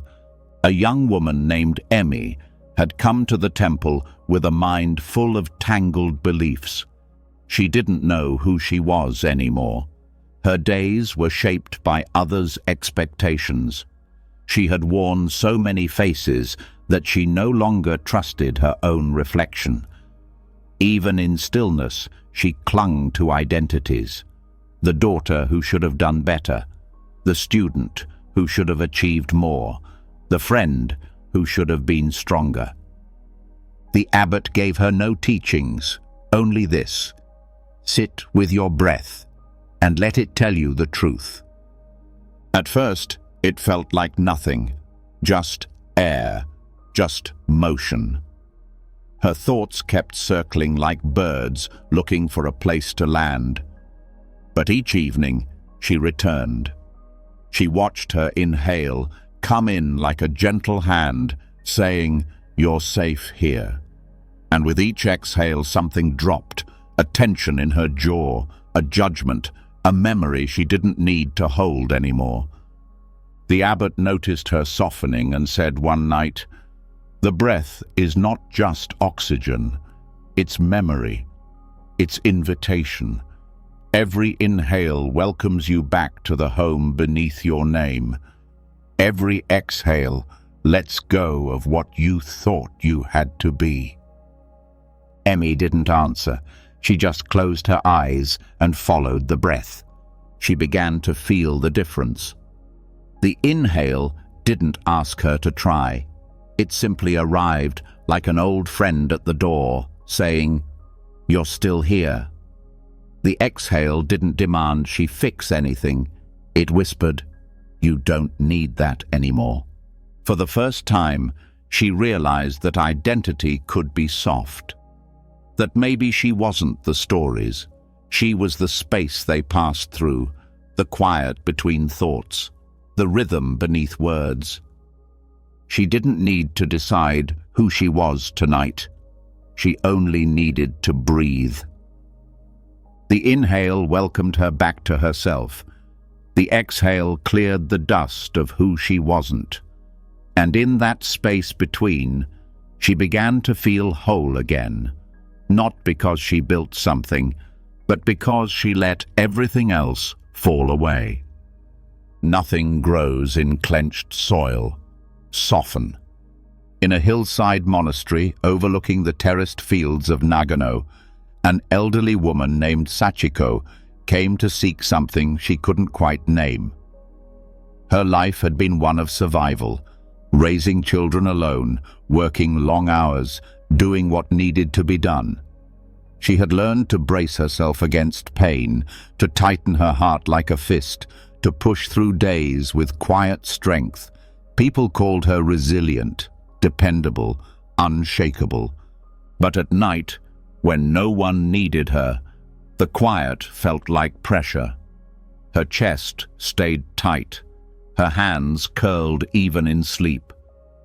She didn't cry, not because she wasn't sad, but because she had forgotten how. The abbot of the monastery noticed this, not in what she said, but in how she sat, shoulders drawn up, jaw locked, breath shallow. One afternoon, he took her to a garden where the monks had planted vegetables in soft, dark soil. He reached down and scooped a handful into his palm, loose, moist, open. Then he pointed to a dry patch nearby, where the ground was cracked and hard as stone. "Nothing can take root there," he said gently, "because it cannot receive."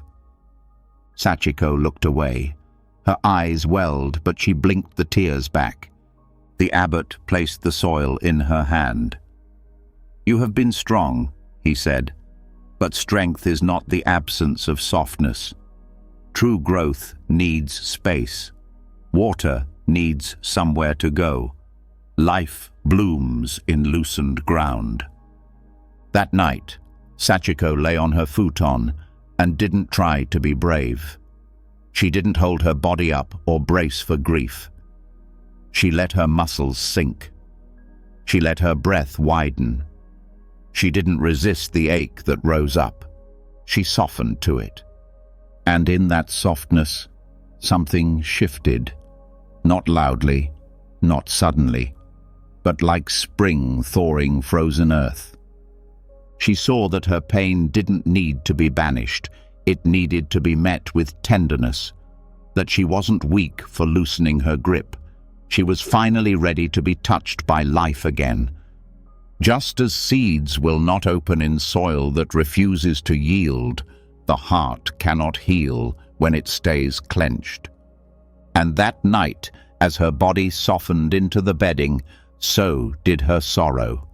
Not erased, but welcomed. The first green shoot of peace breaking through the ground she had protected for too long. The mind rests when it stops being the center. In the highlands of Nagano, where clouds roll low and sheep graze without urgency, there stood a Zen house so quiet even the birds seemed to whisper. It was here that an aging professor named Hiroshi came to find peace.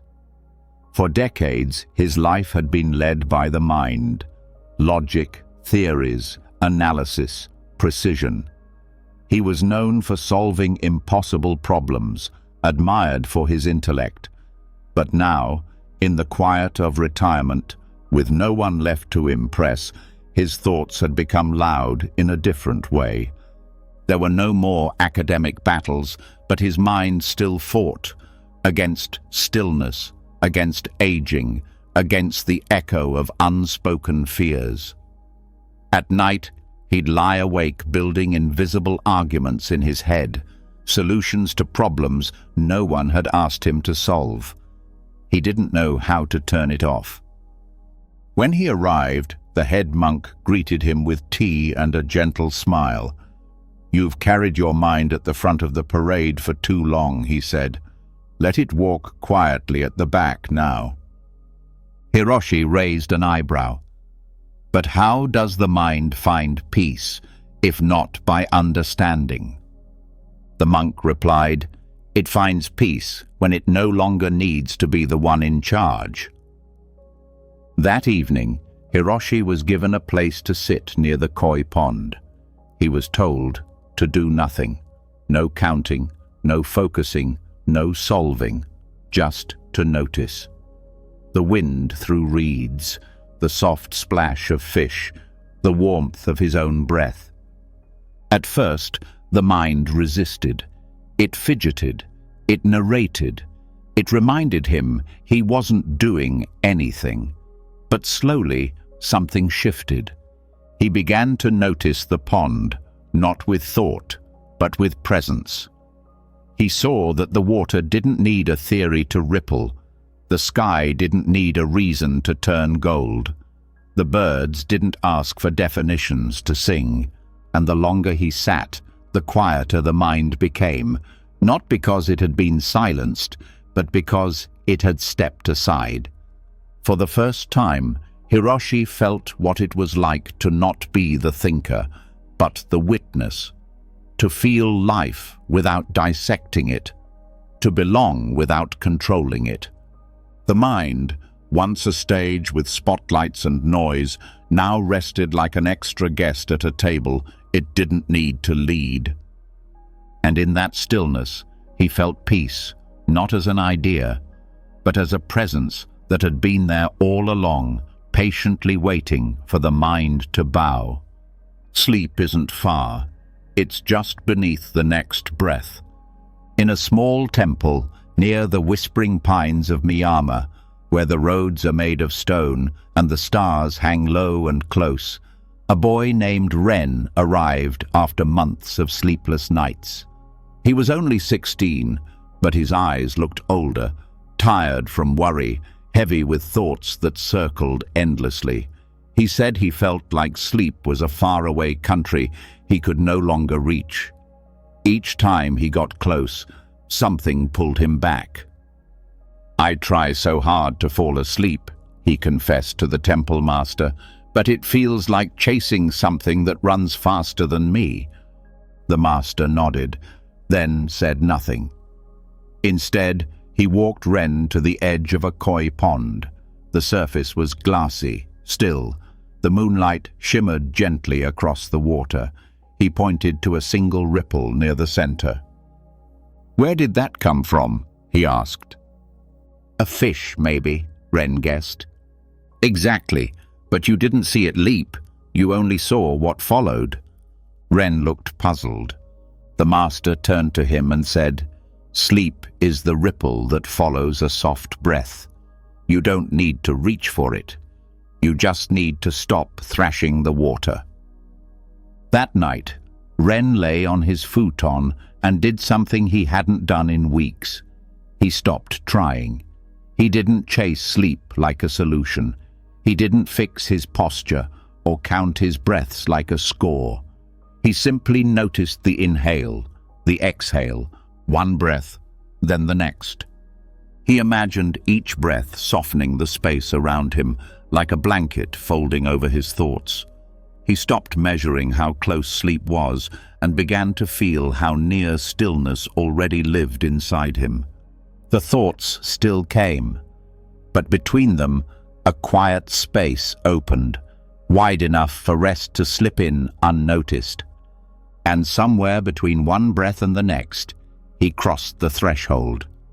Not into a distant dream, but into the home that had always been waiting, just beneath the noise.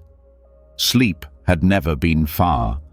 It had only been buried beneath the effort to force it.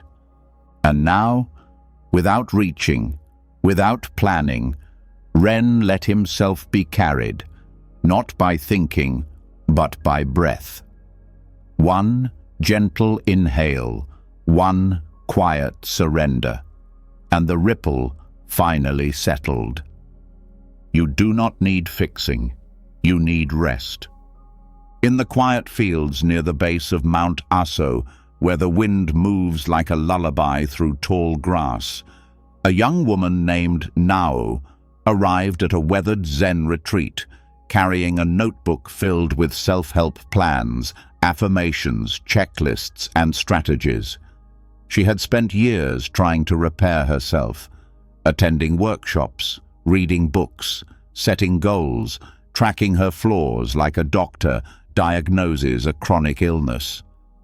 Every thought she had came with a judgment. Every emotion was something to improve. She didn't know what peace felt like. She only knew the pressure of becoming better. She came to the temple not to rest, but to complete herself, finally. She believed the monks might offer her some final lesson that would erase all the parts of her she couldn't love. Instead, they gave her a bed and a single instruction written in ink on rice paper. Sleep deeply, eat slowly, walk barefoot. Nao was confused. "That's all?" she asked the old nun, who handed her the note. The nun only smiled and said, "You do not need fixing, you need rest." That night, Nao lay in bed, thinking about all the things she hadn't done that day. No meditation, no journaling, no mental progress. Her inner voice whispered, "You're wasting time. You're falling behind." But something in her softened. Maybe it was the silence. Maybe it was the way the moonlight touched the wooden floor. Maybe it was how the pillow didn't care who she was. She remembered the nun's words. What if there was nothing wrong with her? What if her exhaustion wasn't proof of weakness, but of effort? Of trying too hard for too long to become something she already was? She closed her eyes, not to escape, but to allow. Her breath slowed, her hands unclenched. She let the unfinished things remain unfinished. And in that quiet, something rare happened. She didn't feel broken. She felt tired, and that was enough. The healing she needed wasn't another lesson, another ritual, another sprint towards self-worth. It was stillness, warmth, permission to fall apart without having to fix herself first. She didn't need to become anything tonight. She only needed sleep. And for once, she gave it to herself, without guilt, as a gift, as a return, as truth. The world spins just fine without your hands on it. In a temple built into the steep hills above Hida, where the wind moves between trees like a silent messenger and the bells echo softly across valleys, there lived a woman named Emiko, who had forgotten how to rest. Her hands were always full of lists, of responsibilities, of invisible weight she never let others see. She had built a life of usefulness, every hour accounted for, every gesture efficient. And yet, her body felt hollow, her sleep light and broken. She carried the belief that if she stopped, just for a moment, something would fall apart. The house, the family, the rhythm of her carefully kept world. Rest felt like neglect. Stillness felt like weakness. And sleep? It felt like permission she hadn't yet earned. When she arrived at the temple, she told the head monk, "I don't know how to stop. I feel like everything depends on me." The monk nodded, and led her to a small garden just before dusk. The sky was soft with clouds. The wind moved through the bamboo. Nothing demanded attention. Nothing asked for approval. "Do you see the sky worrying about tomorrow?" the monk asked. "Do the trees ask if they're doing enough? Do the stars wait for permission to shine?" Emiko looked down, her hands still tightly clasped in her lap.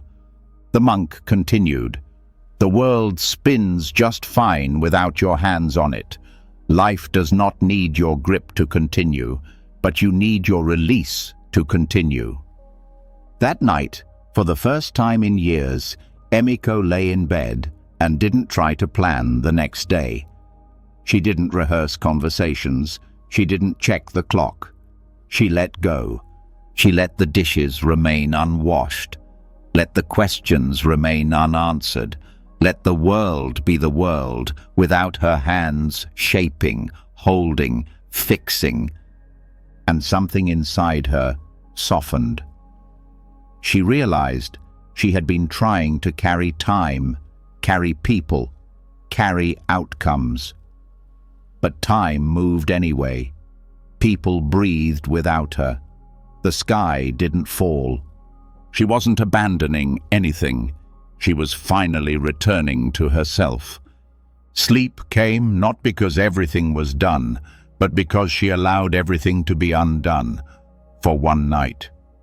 And in that surrender, the world spun on, effortless, unbothered, just as it always had. Let the covers bury the noise. In a rain-soaked town at the edge of the Noto Peninsula, where the sound of water slipping from rooftops is the only clock that ticks, a boy named Yuto came to stay in an old temple guest house after a year of sleepless nights. His mind was never quiet. Even in silence, there was static. Thoughts colliding, replaying conversations, questioning every word he'd spoken, every choice he hadn't made. When he lay in bed, the world didn't soften, it sharpened. The smallest worries became heavy doors slamming shut. His breath raced, his body tensed. The quiet became louder than any noise. The old monk who welcomed him gave him a room with a single futon, a paper window, and a thick quilt folded neatly at the edge. "Let the covers bury the noise," the monk said, before bowing and leaving him in the hush of the evening. Yuto stared at the blanket. He didn't understand. How could fabric undo what years of struggle hadn't?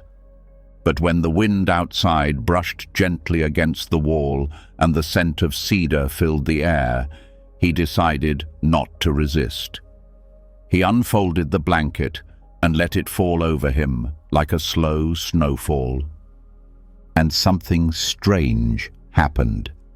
He felt the weight, not heavy, not smothering, but grounding, as if each fiber was absorbing something he no longer needed to carry. The blanket didn't ask him to be okay. It didn't care if his thoughts were jumbled or if he had cried earlier in the day. It didn't judge his mind. It simply covered it. The monk's words returned, "Let the covers bury the noise." So he did, not by forcing thoughts away, but by no longer feeding them. He let the warmth settle over his chest, like reassurance. He let his feet be held, his shoulders drop, his face soften into the pillow. And in that softness, the thoughts lost their volume. Not because they vanished, but because they no longer needed to be louder than this quiet comfort. The blanket became a barrier, not between him and the world, but between him and the pressure to hold everything together. And under that gentle weight, Yuto did not fix his thoughts. He simply sank beneath them, letting them float above, uninvited, unanswered, until they no longer mattered. Even questions, fall asleep. In a fog-veiled monastery deep in the hills of Aomori, there lived a boy named Sota, who was known among the monks not for his silence, but for his endless questions. From the moment he arrived, his curiosity never rested. Why do we sit in stillness? What happens after death? How do I let go of fear? When will I be enlightened? He asked, with sincerity, hunger, and a kind of desperation, as if the right answer might finally quiet the ache inside him.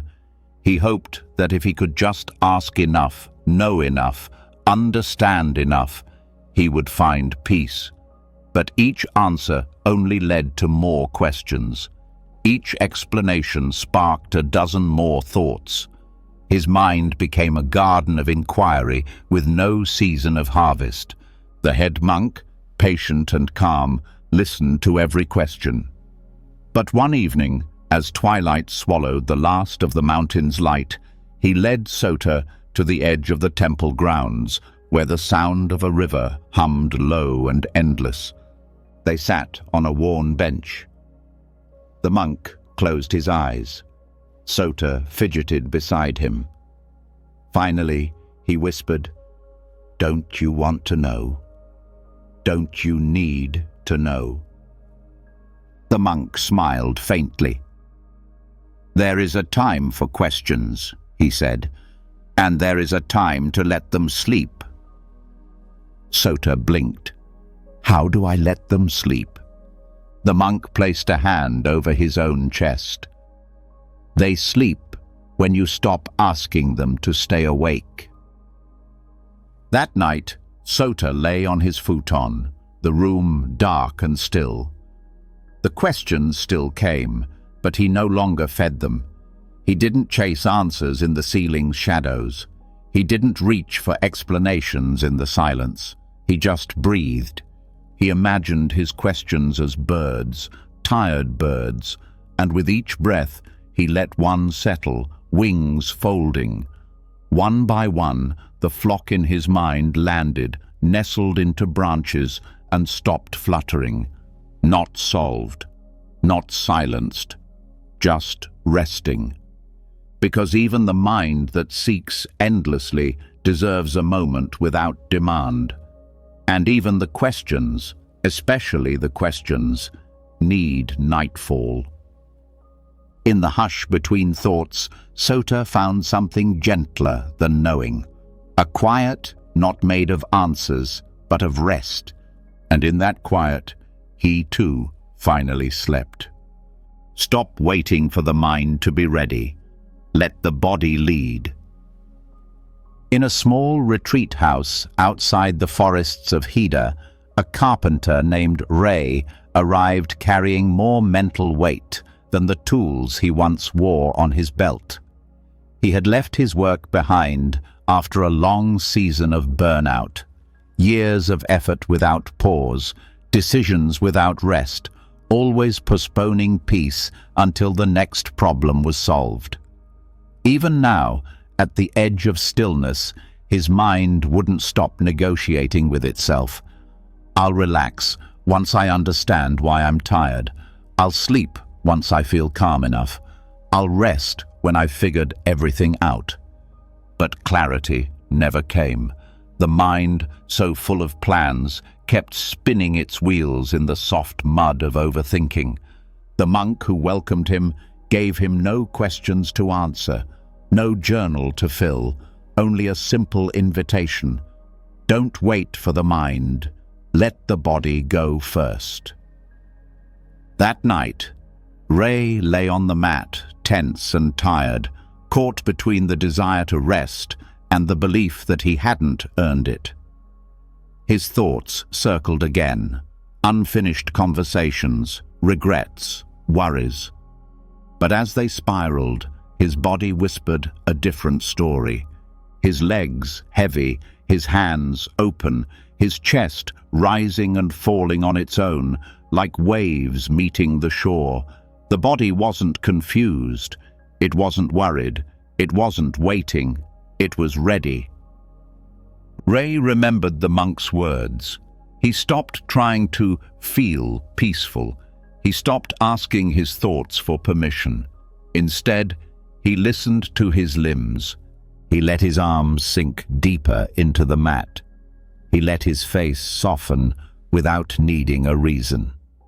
His breath slowed, not because his mind had calmed, but because his body had begun to lead.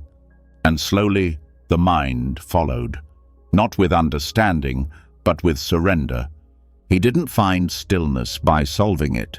He found it by letting go of the need to understand it first. The body had always known the way. The body does not wait for the perfect moment. It doesn't argue with rest. It reaches for it naturally, the way trees lean into sunlight, the way roots know how to settle into the earth. That night, Ray fell asleep, not as a man who had figured things out, but as a man who finally let his body carry him back to where he'd always belonged, the present, the peaceful, the real. Stillness isn't what happens when everything is done. It's what allows it to begin again. In the mountain-shadowed town of Yamagata, a woman named Saki ran a small bakery where the scent of cinnamon and sweet bean filled the air before sunrise. Her hands never rested. From the moment she awoke, she was in motion, kneading, measuring, greeting, fixing, folding, solving. She took pride in her work, but she carried an invisible burden, the belief that stillness could only come after everything else. After the dough was perfect, after the shelves were clean, after she had earned it. But the list never ended. There was always one more thing to do, one more expectation to meet. By the time she closed the shop each night, her body ached, but her mind remained on edge, trapped in a loop of what still needed doing. Even when she lay down, her thoughts needed time like flour. I didn't do enough today. I should have handled that better. Maybe tomorrow I'll catch up. Eventually, exhausted and unraveling, she took a week off and retreated to a small Zen inn hidden among cedar trees. On her second day, the elderly host noticed the way she stood, shoulders tense, eyes always scanning, breath held too high in her chest. "You're waiting for stillness to arrive when you've earned it," the host said. "But stillness isn't the end. It's the beginning." Saki looked up, confused. "How can I rest when so much is undone?" The host poured her a cup of tea, steam rising softly between them. "You think stillness is a prize, but it's not a finish line. It's the soil everything grows from. Without it, even your best efforts become heavy.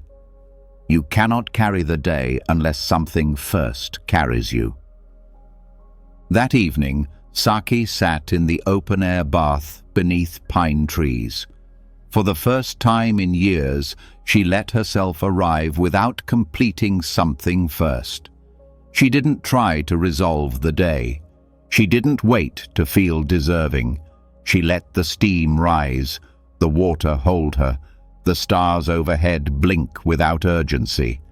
And in that pause, deep, unearned and complete, something new stirred. Not fatigue, not guilt, but readiness. A quiet renewal. Stillness didn't come after the doing, it came before it, and it gave everything that followed a softness, a rhythm, a breath. The next day, her hands still worked the same dough, but her heart moved differently, because now she understood stillness isn't a reward for finishing life. It's the space that makes life begin again.